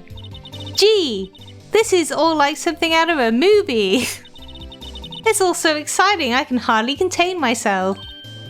Oh, let me go freshen up so I can look the part of the beautiful eyewitness.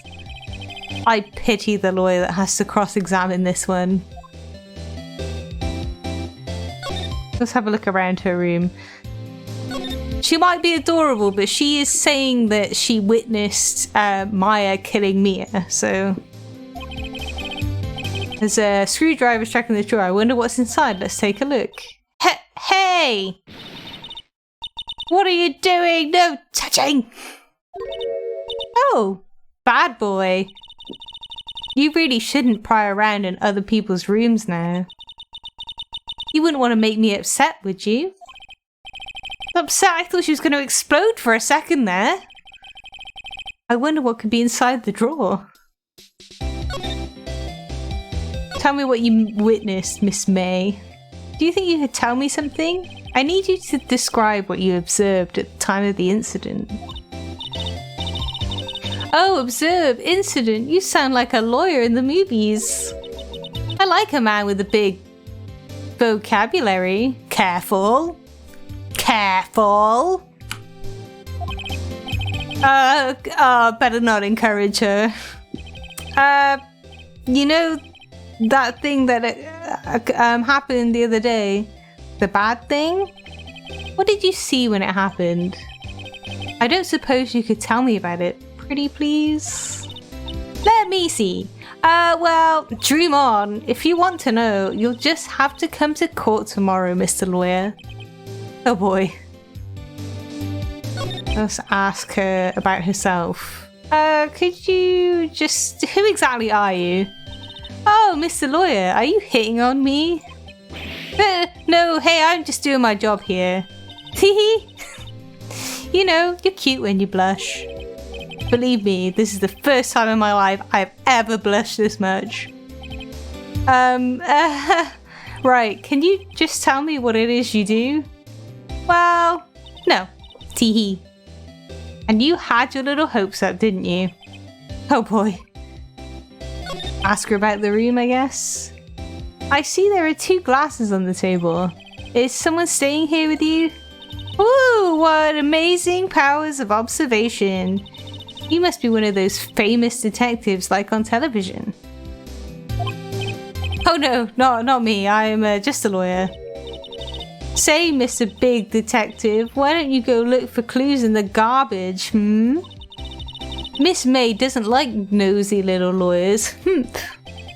Oh boy. Well, she's not giving me much to talk about, so... The late summer sunlight streams through the window. There's a Fainco Law Offices building, of course. You can see the inside of the room pretty clearly from here. I think it would be a little difficult to recognize a face from this distance, though. Let's have a look at the bed. A simple bed. It's been recently made. Nothing eye-catching here.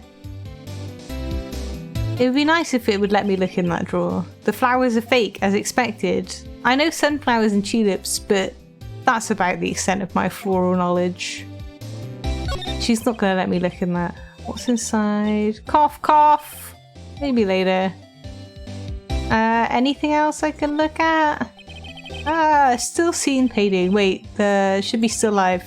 Whatever. One of those is hanging on the wall. I think that's all I can look at in here. Cool. Can I present anything to her? Probably not. Probably not. Right, well, we're gonna leave again. You like her outfit? It is very cool. It is a very cute outfit. She's fine. She's not nuts. Let's try this place again. She's still out. Maybe I should just wait here for him to come back. Him! If that wasn't the most over-the-top clearing of the throat I've ever heard. So you're the one they say has been looking for me. Yes, that's me. He looks even grander than I imagined. That badge on your collar. So you're a lawyer, are you now? Yes, well, yes. And what do you want? I'm not particularly busy these days. Please, proceed. Not busy? Then how come no one could get in touch with you? Something the matter? You came to see the one and only Marvin Grossberg, did you not? Well, here I am, boy. What do you want? Out with it. Well, sir, actually, it's about Maya Fey. Oh, I'm not liking this reaction. Yes, well, Maya Fey, go on. Why the strange reaction? Cha-cha! I'm really quite busy here, son. I can't go taking cases on a day's notice. No, it's quite impossible. Well, wait a second. How did you know the trial was tomorrow? He organised the hit. Anyway, I'm afraid it's entirely impossible for me to represent her. Sorry, end of discussion. What's going on? He refused me before I even got the chance to ask him. What do I tell Maya? This guy's a twerp. How can you just refuse like that? Please tell me why you won't take the case. Well, you see, it's just I'm busy, you see.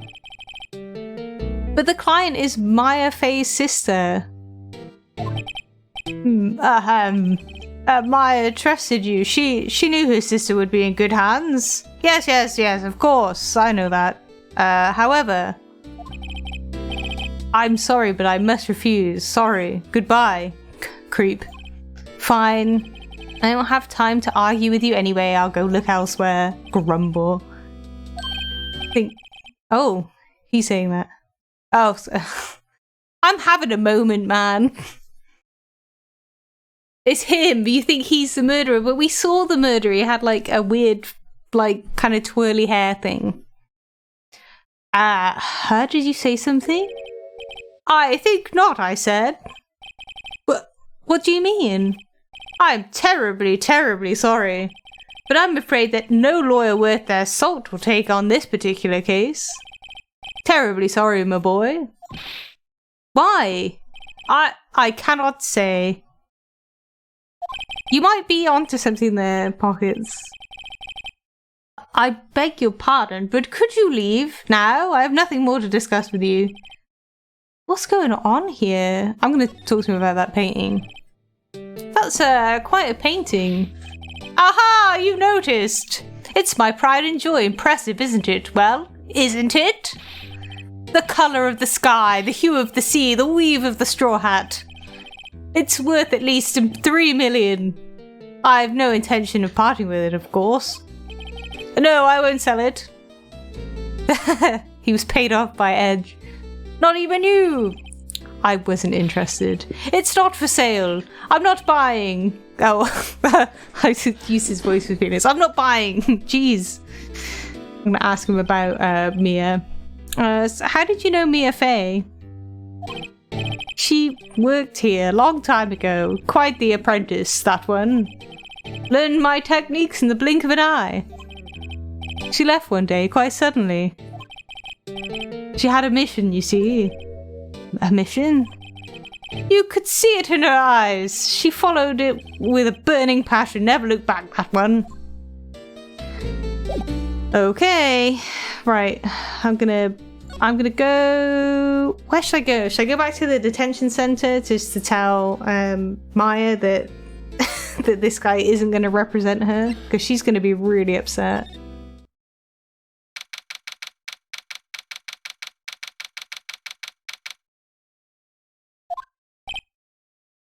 Hiya.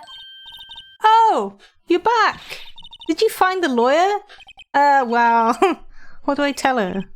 Well, see, I really don't think you should use that guy. He didn't seem healthy. He was all skin and bones. What? Why would you say that? What really happened? You don't mean he refused to help. Phoenix is a bad liar, okay?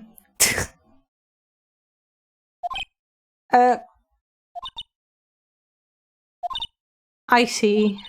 I've been abandoned then. If I go back actually and present her with her phone. Hey, I got your cell phone back. Pockets, I think that he was trying to make it not come across that the lawyer that she'd asked for had just refused the case and just said that he wasn't very well. And I think it's probably like a dodgy translation issue. And supposed to be funny because he was a big man. I got your cell phone back. Oh, say, can I listen to my sister's voice? Oh, that's so sad.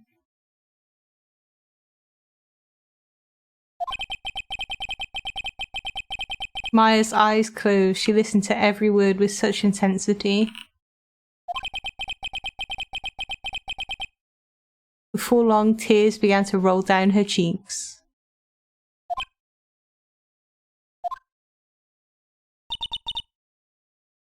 Thank you. Oh, that's so sad. Right, so now I should be able to talk to her about...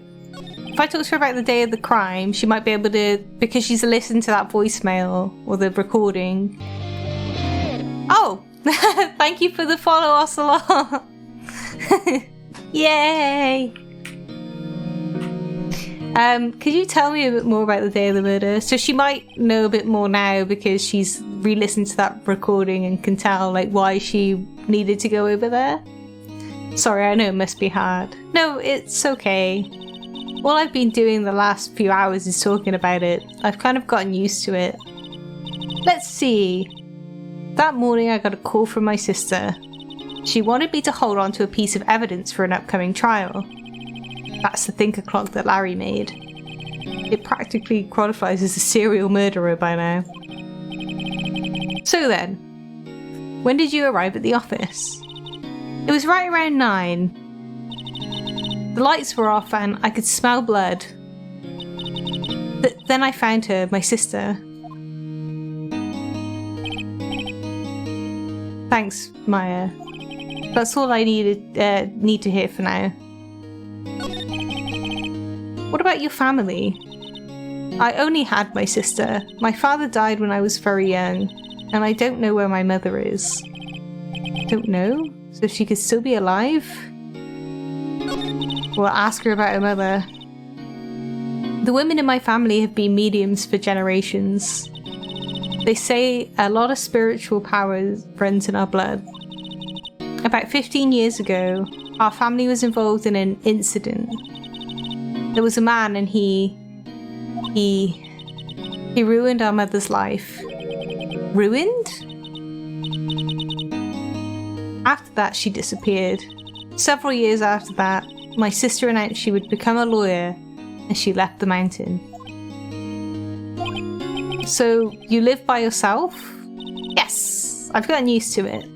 Oh, also, I had to become independent or I would lose my powers.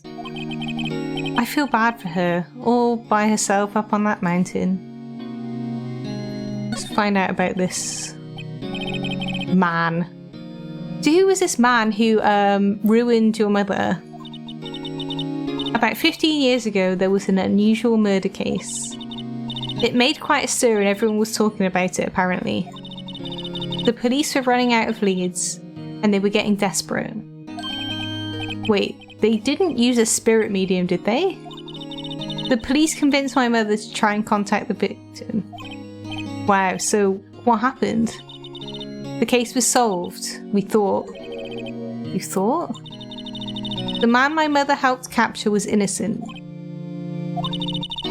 The police's consultation with a medium had been carried out in secret, of course. But a man found out about it and leaked it to the press. He told all the papers that my mother was a fraud, and the media jumped on it big time. My mother, became a laughingstock of the nation. I see. Ooh, that's not good. White. Excuse me, White? That was his name, my sister told me. White? Just a little longer now before the state-appointed lawyer comes, I guess. 4 PM, time's up. Oh, can't I be your lawyer? That would make more sense. What should I do? Do I just leave her and go home? I'm gonna defend you, Maya. I've made up my mind. I'm going to defend you whether you want me to or not. Why? Why? Well, someone else is the culprit. You aren't the culprit, someone else is. How do you know? I have a hunch. Given the evidence, it would be easy to assume that Maya was the killer. No, it wouldn't! Nothing about it makes it seem like she's the killer. But there's something about this whole thing that smells fishy. That witness's strange behaviour, was that all an act? And the way that lawyer refused to help out Maya. But more than that, she has no one left to help her. Nothing is more sad or more lonely than that. I know. I've been there a long, long time ago.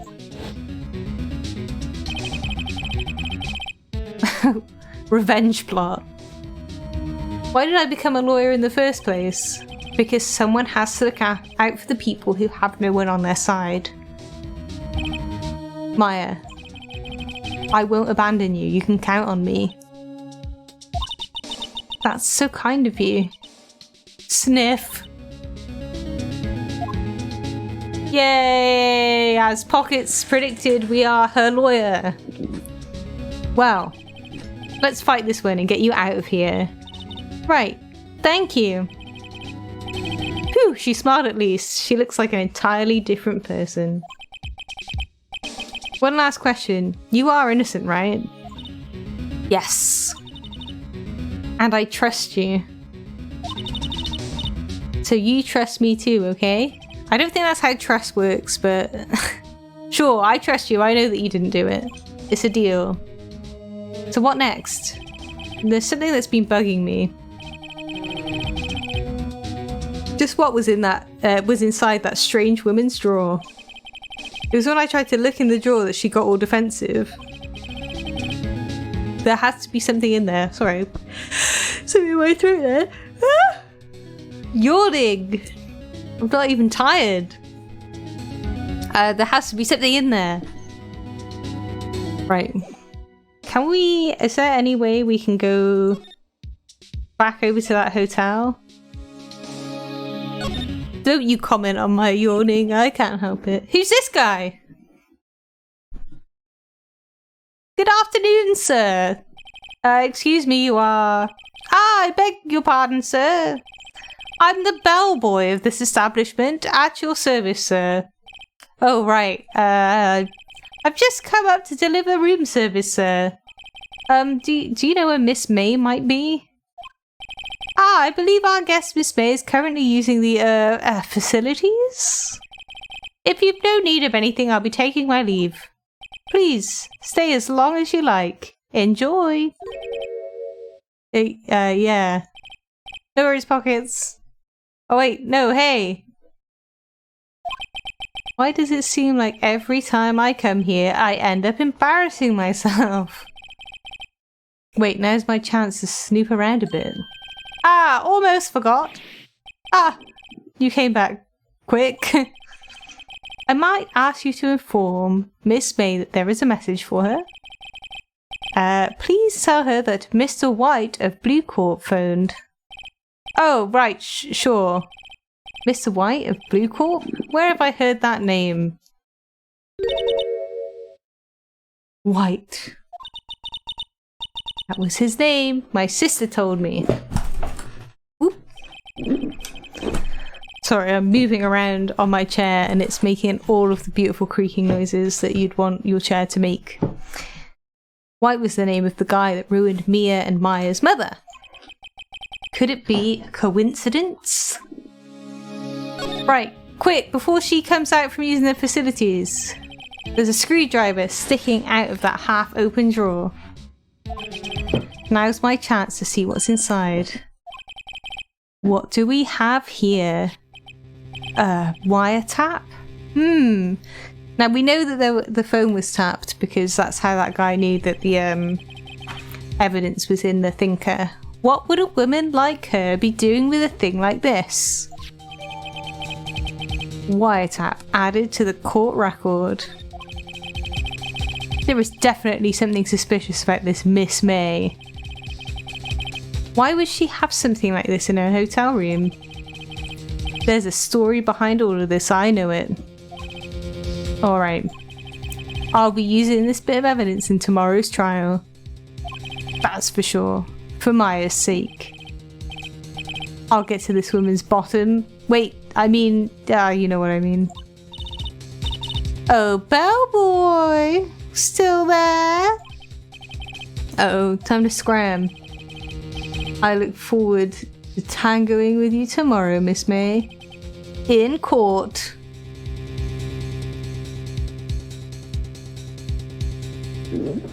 Well, there you go. We're tangoing. Or we'll save our progress because we don't want to lose it. We'll just overwrite the last one, it doesn't really matter. Sweet! We're making some progress. And we're going to court again after we've done our investigatory stuff. September 7th, 10 AM, District Court, Courtroom number 1.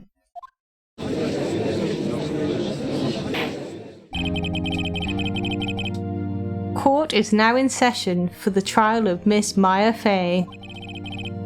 Oh, it's Miles Edgeworth, guys! Don't worry about it. The prosecution is ready, Your Honor.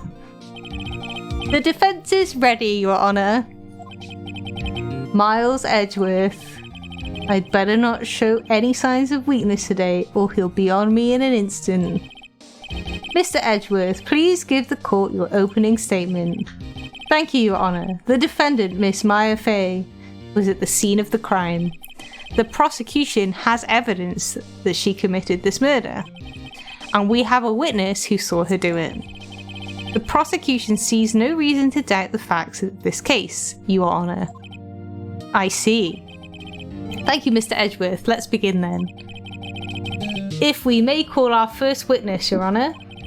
The prosecution calls the chief officer at the scene, Detective Gumshoe. My main issue is that they say that she wrote down Maya's name in her own blood on that receipt with her dying breath, but then the autopsy said that she died instantly. So that doesn't make any sense. That's going to be a contradiction for sure. Witness, please state your name and profession to the court. Sir, my name's Detective Gumshoe, sir. I'm the detective in charge of homicides down at the precinct, sir. Detective Gumshoe. Please, describe for us the details of this murder. Very well, sir. Let me use this floor map of the office to explain. Ooh, juicy. The body was found by this window here. And the cause of death?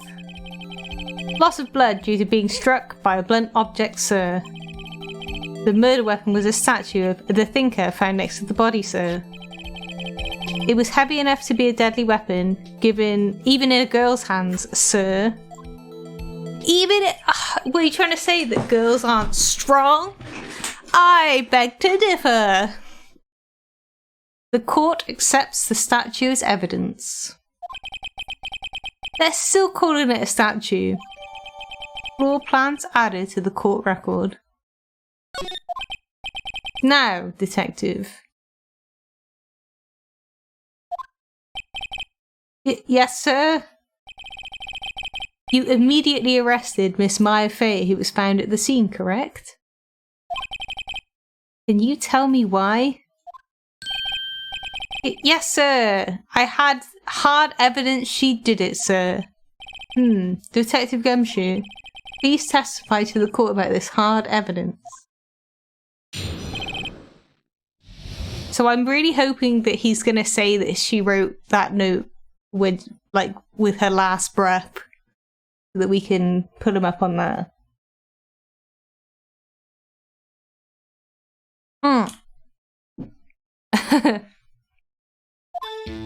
I think she'd be able to lift up the clock. As soon as the phone call came in, I rushed to the scene. There were 2 people there already. The defendant, Ms. Maya Fey, and the lawyer, Mr. Phoenix Wright. I immediately arrested Ms. Maya Fey. Why? We had a witness account describing her.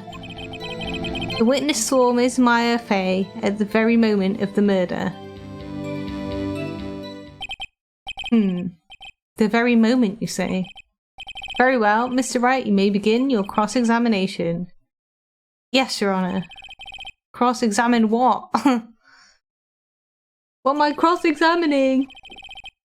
I couldn't see a single contradiction in that testimony. Whoosh. Smack. Hey, Maya just threw something at me. What's this? When my sister couldn't find any contradiction in a witness testimony, she would bluff it and press the witness on every detail. The witness always slips up and says something wrong. It works lots of times. Heck, I should have expected Maya to know some of her sister's tricks. Alright, let's give this a try. Something the matter? No, Your Honor, I'd like to begin my cross-examination. So I guess we're technically still in the tutorial phases of the game. So as soon as the phone call came in, I rushed to the scene. There were 2 people there already, the defendant and the lawyer. I immediately arrested Maya Fey while we had a witness account describing her. The witness saw me. Okay, so what I want to do is press that one, because that seems sus to me. Hold on, just 1 second. Yeah? If I heard correctly, you said you arrested her because you had hard evidence she did it, correct? Huh? Did I say that? Me? I heard you say it. You did say it. You said it. Exactly what about this suspicious woman in pink's claim was hard evidence? Exactly, Phoenix. What? Miss May isn't suspicious and sure isn't pink, pal. Well, I guess she is pink. That's enough, Detective Gumshoe. Do you have any more solid proof other than her claims, Detective? I guess pressing can have its advantages. Yes. Gah. I'm sorry, I got the order of things mixed up in my testimony, Your Honor. Sir, there was something I should have told you about first, Your Honor. Very well, Detective. Let's hear your testimony again. Hard evidence. So is he going to give us some hard evidence? After securing the suspect, I examined the scene of the crime with my own eyes. I found a memo written on the piece of paper next to the victim's body. On it, the word Maya was clearly written in blood. The fucking note! That makes no sense! Lab test results showed this blood was the victim's. Also, there was blood found on the victim's finger. Before she died, the victim wrote the killer's name. I'm going to check the court records just to confirm that the autopsy said that she died instantly. How do you like that? That's my hard evidence. No, not that one. Death was instantaneous. Shocking.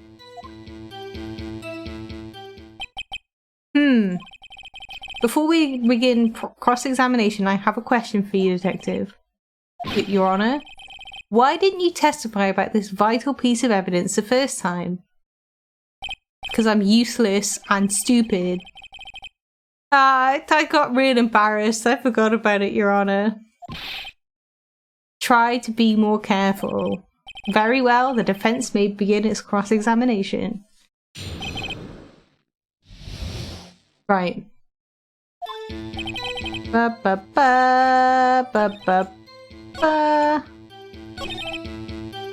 Right, we don't care about that. Before she died, right, I'm gonna present this. Present. Yes!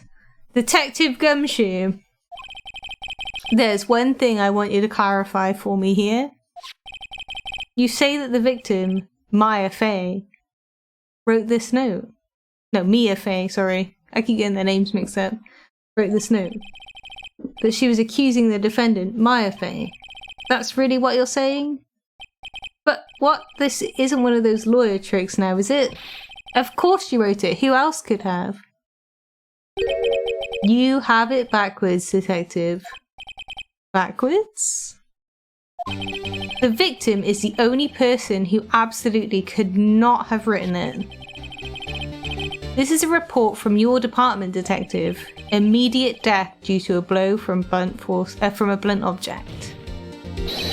She died immediately, which is what I said earlier. But no butting your way out of this one, Detective. Oh, we're a sassy lawyer. Order, order. The defense has a point. Someone who died immediately wouldn't have had the time to write anything down. Mr. Wright, I beg your pardon, but when exactly did you obtain that autopsy report? But when? It was the day after the murder. It was the day after the murder. The prosecution's point being? That autopsy report is outdated, Your Honor. But what? A second autopsy was performed yesterday at my request. So they've already said that Edgeworth doesn't like to lose, so sometimes he forges evidence. Death was almost immediate due to a blow from blunt object, but there is a possibility the victim lived for several minutes after the blow. I received these results this morning. Wow. No way. Your Honor, it's quite easy to imagine that the victim did have time to write Maya. That is all. I know Pockets. He is an ass face. I see. Damn you, Edgeworth. I should have known you'd have something up your sleeve. Oh, why, Mr. Wright, you look shocked. Something you want to say?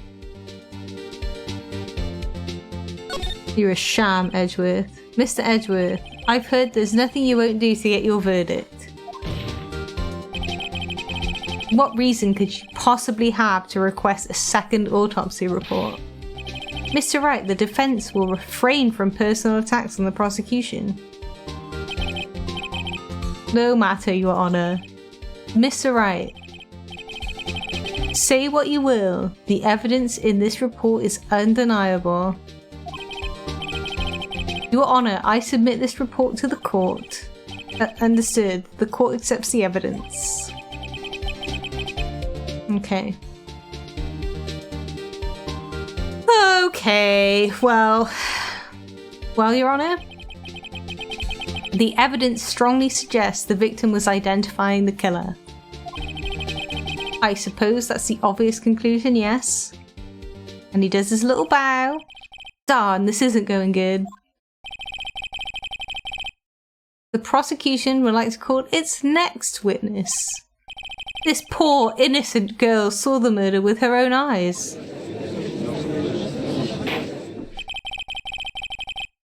Let the witness, Miss April May, take the stand. Hey, Pockets, it's the lady you like. Exactly what part of her is innocent?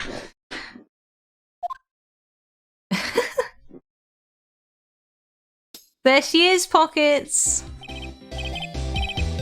Witness, your name please?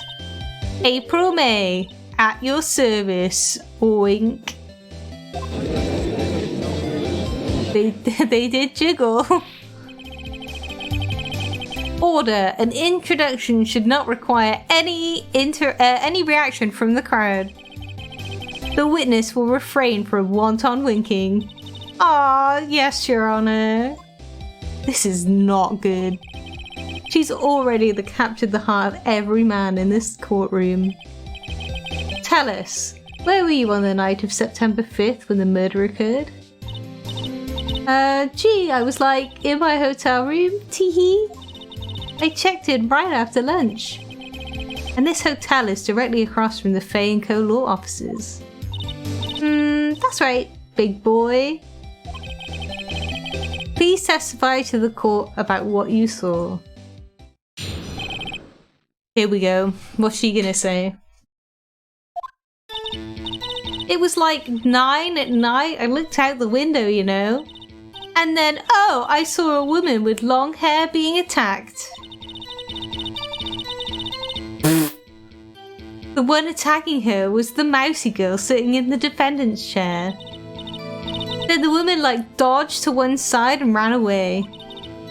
But that girl, she caught up to her and she hit her. Then the woman with the long hair, she kind of slumped. How would you see this? How? The end. That's all I saw. Every little bitsy witsy. Wink.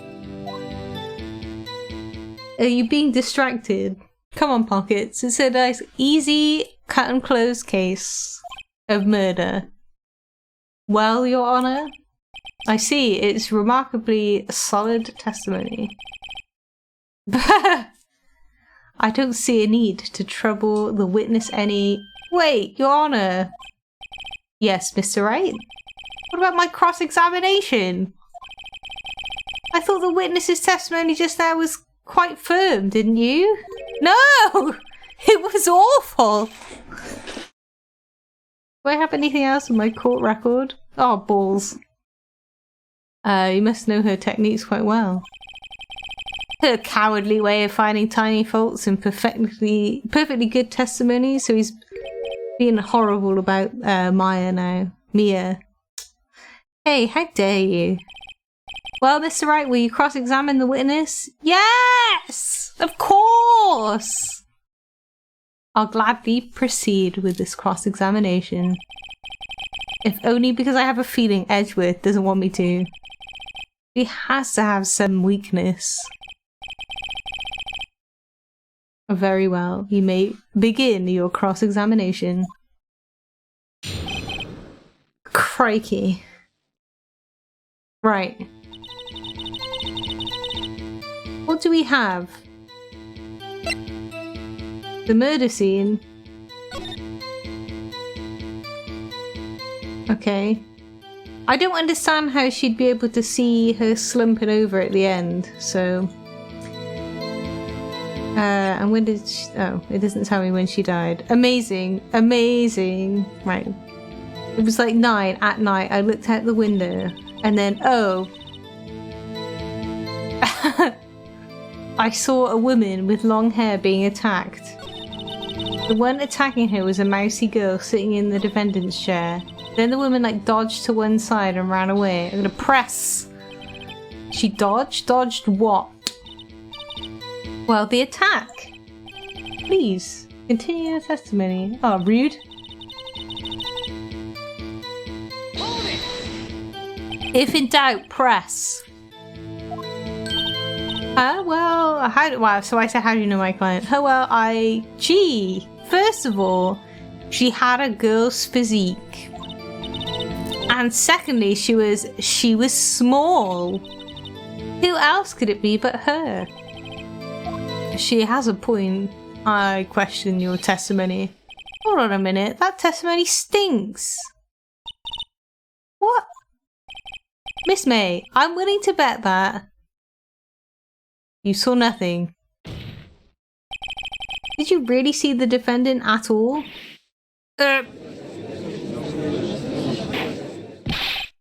Mr. Wright, what's the meaning of this? Yeah, what's the meaning? Somebody tell me, because I'm clueless. About this, I mean. Okay. If you had really witnessed my client, Maya Fey, you would have noticed her clothes before noticing her physique. Oh, because she's got, I'm gonna air quotes, weird clothes on. No one wears clothes like this on a daily basis except her. I'm no expert on fashion, but her hairdo looks far from normal to me. However, the witness's testimony mentions neither of these things. The testimony is bogus. But... Still, we don't know if she was dressed that way on the night of the murder. She was, Your Honor. I saw her. And so did Detective Gumshoe. What do you say to that, Miss May? Oh! What are you trying to say, you mean lawyer? I saw what I saw. I just didn't think all that trifling little details were necessary, darling. Miss May, the court would like to remind you to please omit nothing from your testimony. Boob jiggle. I'm sorry, Your Honor. I'll be a good girl. I promise. Wink. Your testimony again, if you would. Damn, I almost had her. Let's try this again.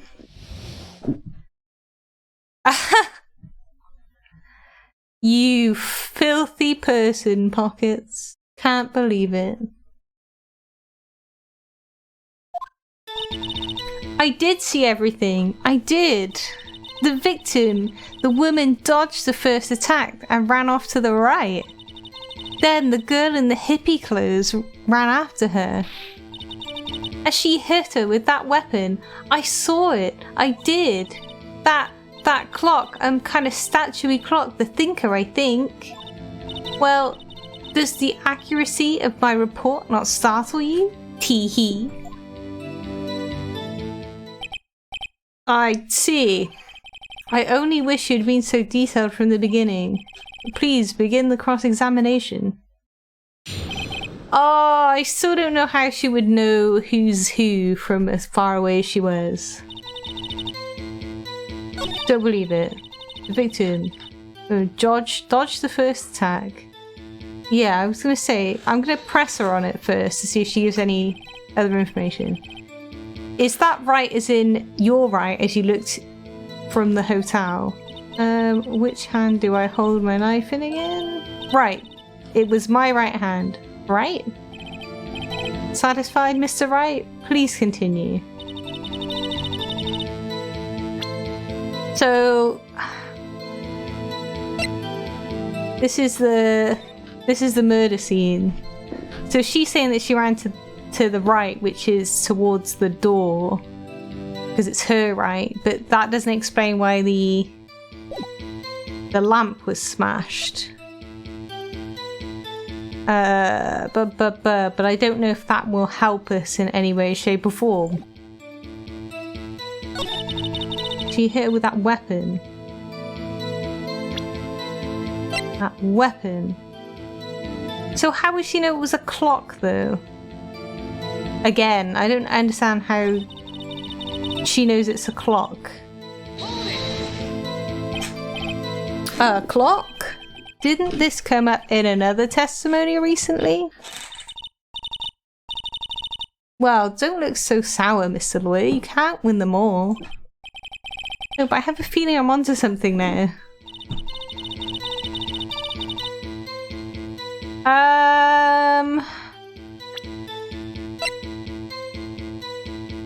If I present that, then she might...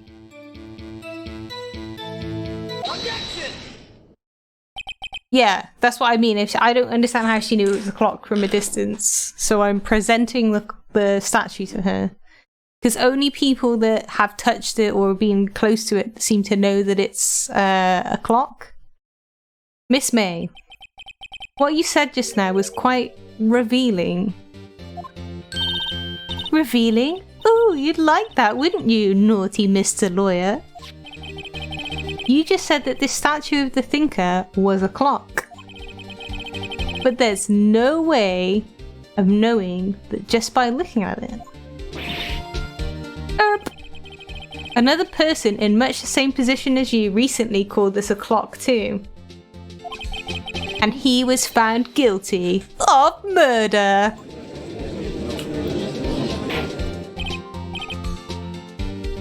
Order, order. Miss May, can you explain how you know this was a clock?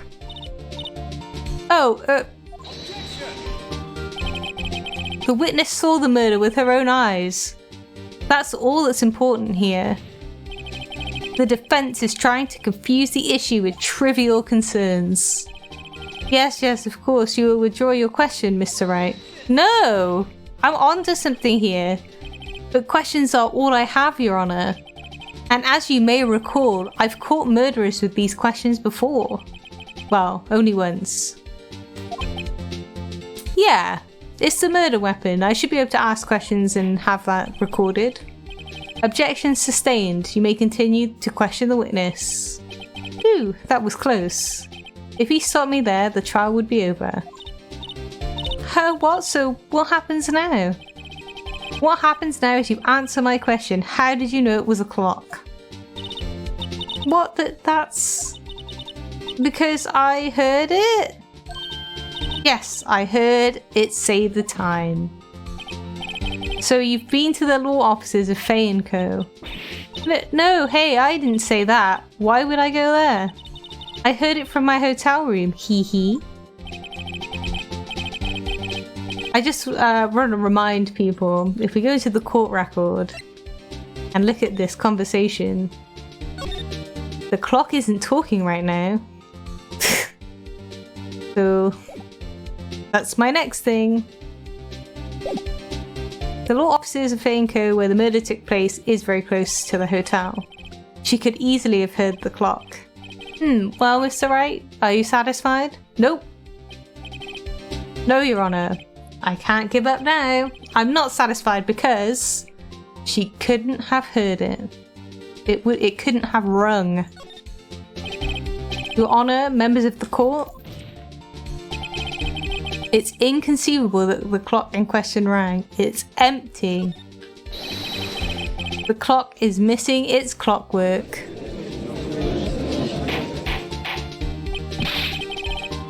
How could you possibly? Just take a look right now. Oh. See anything interesting, Your Honor? It is as the defense says. This clock is missing its clockwork. It's quite empty. Mr. Wright, would you care to explain to the court the meaning of this? It is, as you can see, the clock was empty. It couldn't have rung. Therefore, this witness is a big fat liar. Fat? Well, Miss May. Oh, Edgeworth is tapping his head. Tisk, tisk. Quite a show you've put on for us, Mr. Wright. He knew the clock was empty. Somehow, he knew. I'm afraid you've forgotten one thing, however. Indeed, the clock is empty. As you say, it can't ring. However, we must ask, when was the clockwork removed? If it was after the witness heard the clock, then there's no contradiction. That's true. That is a possibility. The clock might have been emptied after she heard it. And that's exactly what happened, Your Honor. Well, Mr. Wright, can you prove when the clockwork was removed? I think they talk about that being removed in here.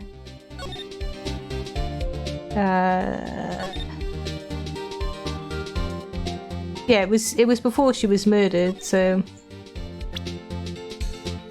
But I don't know when it would have been removed. Ho ho! Impossible, of course. I have proof. What? Wasn't it you who told me proof is everything? Well, I was listening. And now I'll show you the proof you like so much.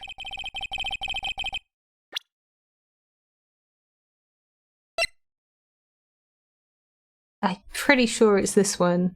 Because she says that she removed the clockwork. Take a look at this.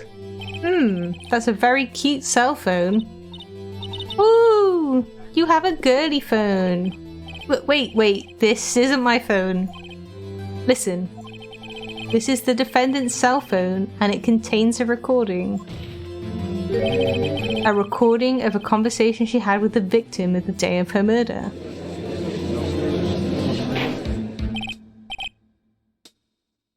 Order, order. The defendant's cell phone? This wasn't brought to my attention. Look at Edgeworth's face. He's like, oh god, I'm in trouble. Perhaps Detective Gumshoe overlooked it. Grumble. The good detective better remember he's up for evaluation soon. I gotta say, I'm starting to feel bad for the big fella. Let's hear the conversation.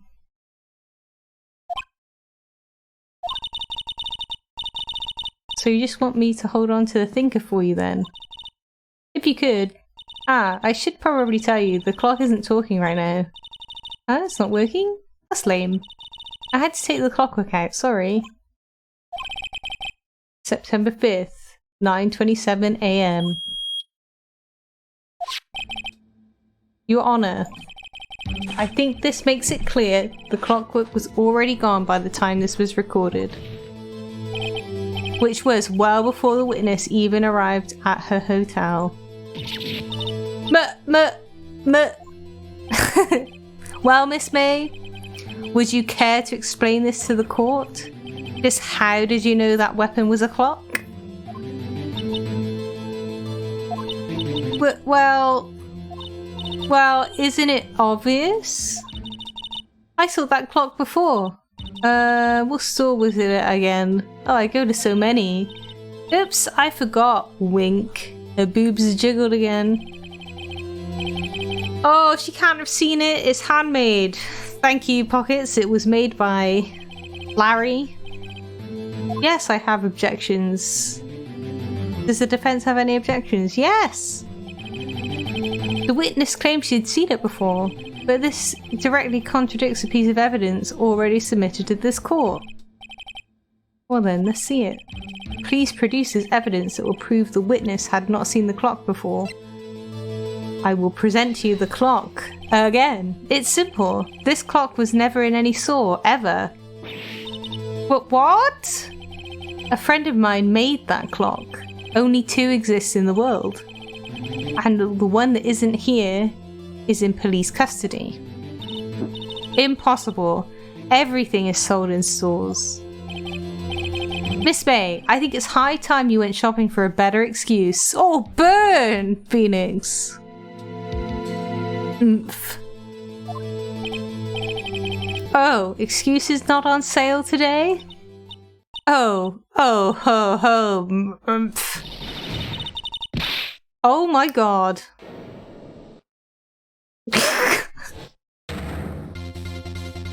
Is she still cute, Pockets? What's it to you, porcupine head? That stupid clock doesn't matter, okay?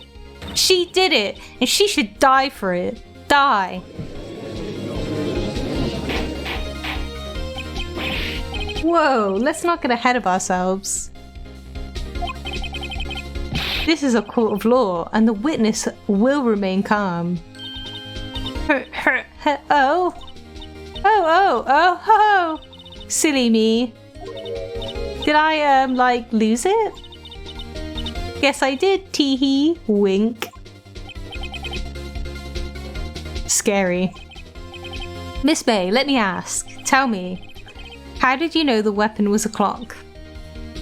Oh god, she's very angry at me now. Oh dear. Does the defense have an opinion on this behavior? Okay, this is it. Yes, Your Honor. Allow me to explain how I see the truth of the matter. Miss April May, you knew the weapon was a clock because you held it. This is familiar territory. I'll use the same approach as with Larry. Miss May held that very clock in her hands.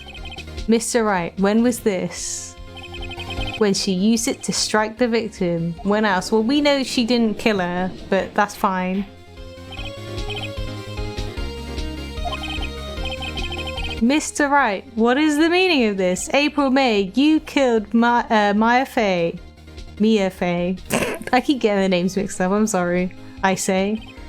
And when you struck, the force of the impact made the... Oh, Phoenix, no! That's when you heard it. No, we fucked up. I fucked up.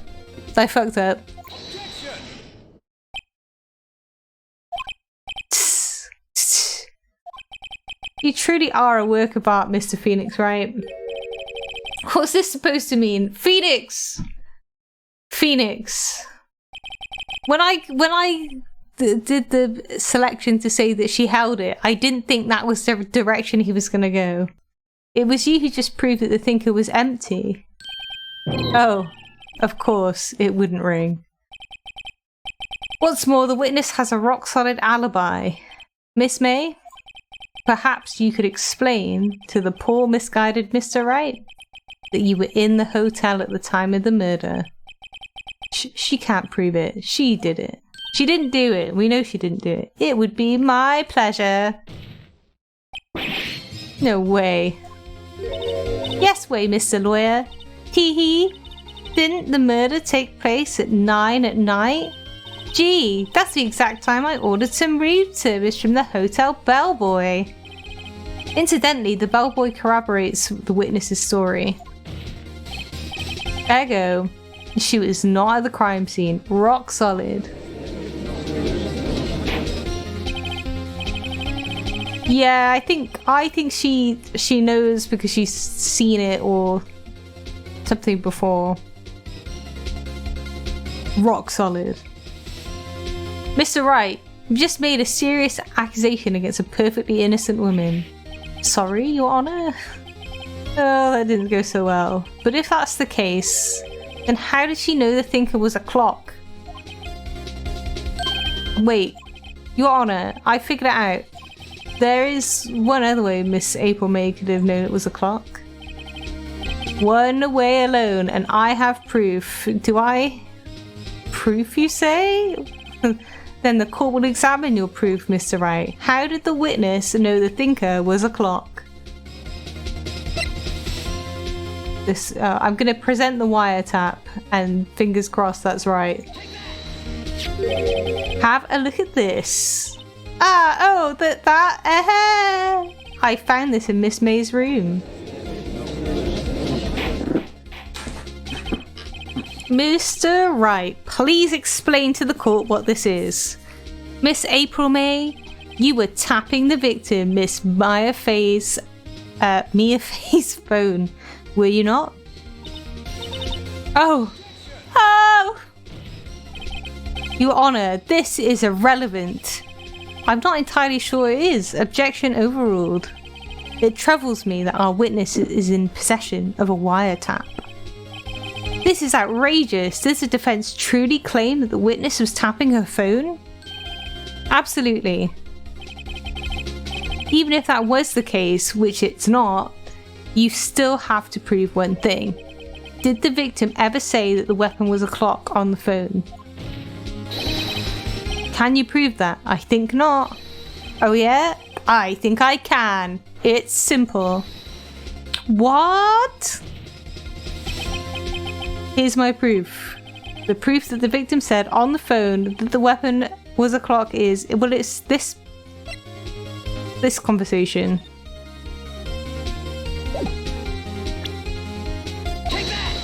I've already shown this. I present the defendant's cell phone. Yes, we've seen that. Listen once more to the conversation between the defendant and the victim.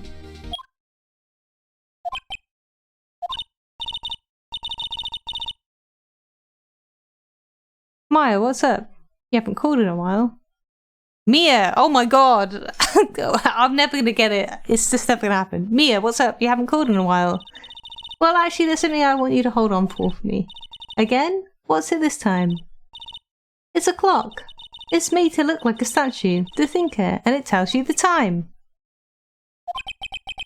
Miss April May, you used a wiretap to listen to this conversation. That's how you knew the thinker was a clock. Am I wrong?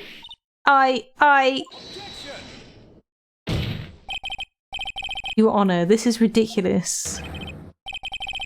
Your Honor, look at the witness's face. Does she seem amused to you? The defense demands an answer. Witness, answer the question. Did you tap her phone? Miss May! Shut up, all of you. What gives you the right to talk to me like that? You lawyer.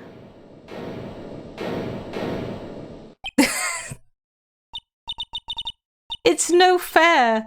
All of you ganging up on me like that.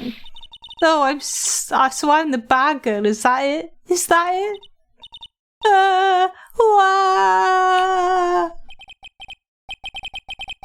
That did it. The court's seen the real Miss April May now. Now to deal with the final blow. Miss May, why did you tap her phone? Because we know she didn't do it, so I just want to know why she was tapping the phone. She must have been working with the guy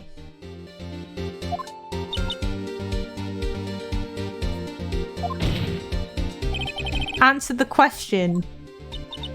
Do I have to? Isn't this a murder trial? Isn't tippity tapping irrelevant? Gosh, she's saying exactly what Edgeworth wants her to say.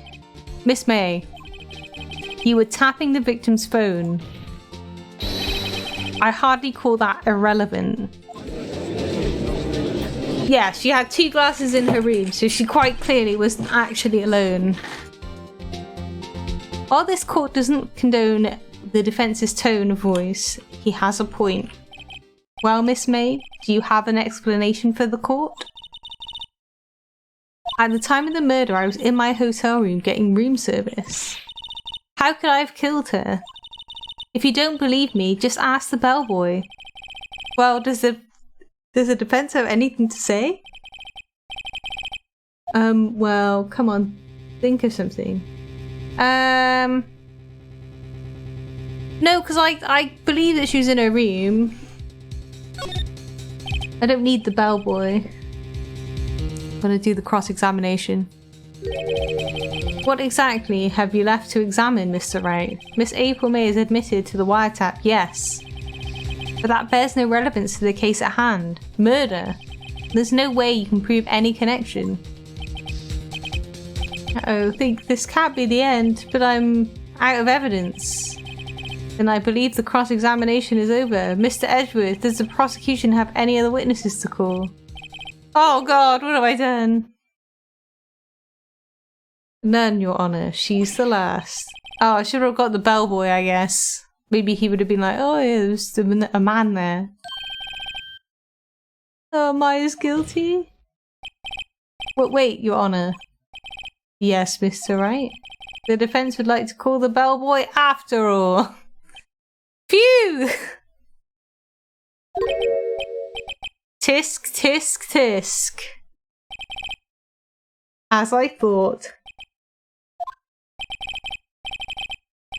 May I remind you, dear Mr. Wright, should you question the bellboy and Miss April May's alibi prove to be solid, then by default your client, Miss Maya Fay, will be pronounced guilty. Are you prepared to accept my condition? Edgeworth, he's got me backed into a corner, but I don't see any other way to take this. Oh god. I accept. Sweet. The court calls the hotel bellboy to the stand. You can see that I haven't played this game in a really long time, but I genuinely can't remember half of the things I'm supposed to do. I believe we're ready for the witness to testify. He certainly does look like a bellboy. Yes, sir. I received your summons in the middle of work, sir. I'm happy to be of service. That tea set looks rather heavy, so without further ado, the witness may begin his testimony. Very good, sir. Oh, here we go. Miss May's room service. I'm the head bellboy at the fine Gatewater Hotel in business for 4 generations. I believed I received a call after 8 in the evening from our guest Miss May. She asked for an iced coffee to be brought to her at 9 on the dot, sir. I bought... Oh my, there's a beautiful picture. I brought it to her precisely at the requested time, of course. And I delivered the iced coffee to our guest, Miss May herself. I see. The defense may begin the cross-examination. Right, I'm ready. I hope. This is it. If I can't prove Miss May was involved with the murder now, Maya will be finished. We won't let that happen. We won't let that happen, guys. Okay, so that part of his testimony is not really important. She asked for an iced coffee to be brought to her at 9 on the dot. And I press him about the... Like, how does he know he did it precisely 9? Precisely, exactly, and most definitely, sir, 9 PM. How can you be so sure? Miss May was quite insistent that it be bought then. Why does she need coffee at 9 p.m? Maybe. I think she needed an alibi, didn't she? So she asked him to do it. Oh, bellboy, tee-hee, I'd like iced coffee at exactly 9. Something like that, sir. Therefore, I knocked on the door at the crack of 9, sir. Why would she be so particular about the time? And I delivered the iced coffee to our guest, Miss May herself. What evidence have we got? We didn't really have anything. Let's ask about this one. You are sure it was Miss April May herself? Absolutely, sir. Absolutely? Yes, sir. As in, so very absolutely, sir. It's an endearing mannerism of mine. How come you're so very certain? Well, when I bought... Oh. Oh yeah, the time of... I don't think it doesn't have a time of death. It just says died from a blunt force... by a blunt object. Sorry. When I bought the room service, she, the guest, favoured me with an embarrasser, sir. Embarrasser? Is that French for embrace? Oh, I can't read. I'm dumb. It's French for kiss, sir, but not a French kiss, sir. More of a peck on the cheek. Oh my god, why would she have done that? I believe perhaps she was momentarily swayed by my prim demeanour, sir. It was a moment I shall never ever forget, sir. Sounds pretty fishy to me. I think our Miss May was up to something and she wanted the bellboy to remember her. It's no good. There's nothing there. Is that it? Oh god. To be fair, that is not the right French word. If only because it's a verb. Okay. I was reading it, was like, that doesn't seem right. Also, hello. Hi. Thank you for stopping in. Tisk tisk. Finally, you understand. This bellboy has absolutely no reason to lie. Ah, okay. So whoever translated the game just translated it wrong. Cool. Now, if you have any decency, you will end this rather tedious cross-examination here. It was a bit tedious. The witness may leave the stand. I can't let this happen, can I? I'm gonna protest this. It seems odd. He's probably really bad at French, to be fair. They probably did it on purpose. I'm assuming they did it on purpose. Because yeah, he's playing the part of being a posh boy. Wait, please wait. Yes, does the defense have something to add? One last question. Let me ask one last question. Your Honour, I must object. This charade of justice has gone on long enough. Now, Mr. Edgeworth. Alright, Mr. Wright, I'll give you one more question and that's all. Okay. This is really it now. This is my last chance. What do I ask him about?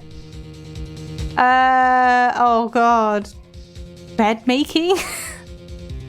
I should probably just ask him about the room service again. I'm assuming. Because the bed was already made when I got there. I'm probably going to mess this up, so I do warn you. I'm so bad about bed making. Okay, I'll ask about the bed making, and I'll probably lose. We'll ask about the bed making. Tell me about making beds that day. I was wondering what you were going to ask. But bed making, a new low. Now, Mr. Edgeworth. The witness will answer the defense's question.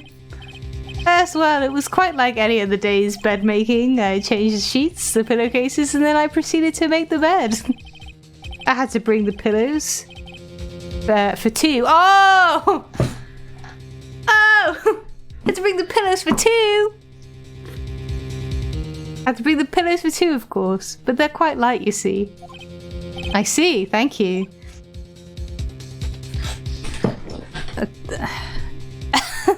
I don't think they did the do, but I think the fact that he said he had to bring up pillows for two when she's supposed to be there on her own is quite telling.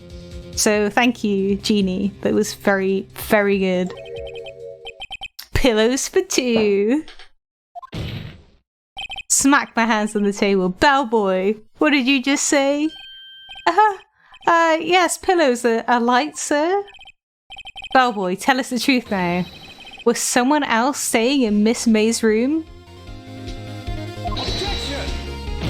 Juicy stuff. I object. That was objectionable. The judge is like, nah, objection overruled. The witness will answer the question. Yes, I see. Why did you not mention this in your testimony? Apparently it was 100% the right question to ask, Jeannie, so thank you so much. Well, sir, you didn't ask. A nice try. That's the sort of thing you're normally supposed to mention. Ah, yes, quite. Indeed. It was a good barrister there, Mr. Edgeworth, who... Shocking.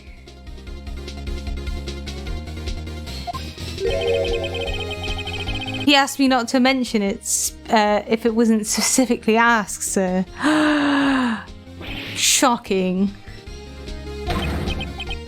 You fool. Edgeworth, I'm very angry with you, my dude. I've done it. I've won.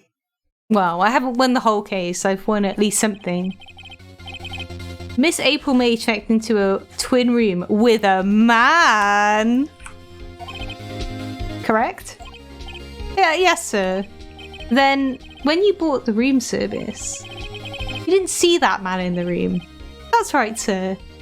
Your Honor, we have just learned of another person involved who may have been the murderer.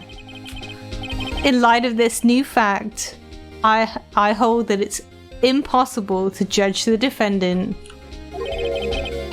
Wouldn't you agree, Mr. Edgeworth? And who, Mr. Wright? Who is this other person? Simple. It was the man with Miss May. The man who checked in with Miss May. Oof. Your Honor. As has been previously revealed, Miss April May was tapping the victim's phone. Yet Miss May herself has an alibi at the time of the murder. However, that does not clear the man that was with her. The bellboy saw no one else in the room at the time of the murder. Shock frickin' horror. But what a convenient little setup. But it's too late. Too late? I suppose you'd like it if it was too late, wouldn't you? After all, it was you who hid the presence of another man in this court. Shocking! Oof. Upstart amateur. These accusations are ludicrous. Enough. The court acknowledges the defence's argument. I expect the prosecution and defense to look into this matter fully. Am I understood? Yes. Gasp. Yes, Your Honor. That is all today for the trial of Maya Fey. Court is adjourned. Oh, that was an intense day of court. September 7th, 2:24 PM, District Court. Defendant Lobby Number 1. Mr. Wright, you were amazing in there. Really? I think I might be your newest fan. Yay! Oh, I was just doing my job, you know. Then again, that other attorney was pretty cool too. That face of his with its eyes wide and trembling lips. It sent shivers up my spine. If you say so. So what happens with me? Do I get to go home now? I'm pretty sure you're still under suspicion, so I don't think they're gonna let you go. Well, no, I don't think so. Not yet. Oh, I see. But I got a great lead in today's trial. The lead? That man with Miss May, he's the key. Oh, I get it. What happened to Miss May after that anyway? I heard they arrested her. I guess she's learning her charms won't work everywhere. She's probably at the detention centre now. I may have to go down there later. Anyway, this case is far from closed. Yes, sir. I'm gonna find out more about this man. Do you think he was the one who... Maybe so. Sis, don't worry. I'll find him by tomorrow, I promise. I'm counting on you. Wow.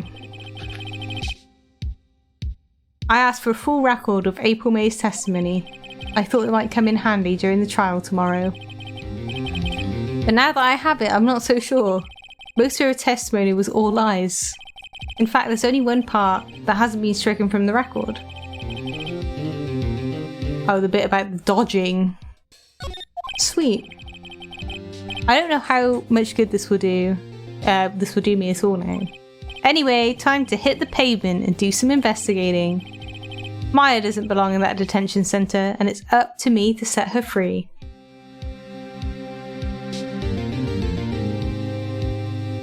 Be continued. And I think with that, guys, I've been streaming for about 3 hours. So what we'll probably do is call that a stream. So this has been my first. It is a very fun game, Pockets. I highly recommend it. As I said, it was originally on the DS. Oh, thank you, Baggy. Thank you. But yeah, it's a very good game. I'd highly recommend it. It's on Steam for the full trilogy, so they've remade them to work on a PC. It seems really good so far. It's super strange to see the characters that I remember being really pixelated, drawn. So it's quite strange. Thank you, Yari. I do appreciate it. I was very nervous at the start, but I think I'm getting my footing now, so I'll try and make a schedule for the pre-debut streams. I'd quite like to coordinate some with Pockets so that we can kind of stream at different times and raid each other, which would be nice. I'm just gonna see, talking about raids, if there's anybody else that I know that's online.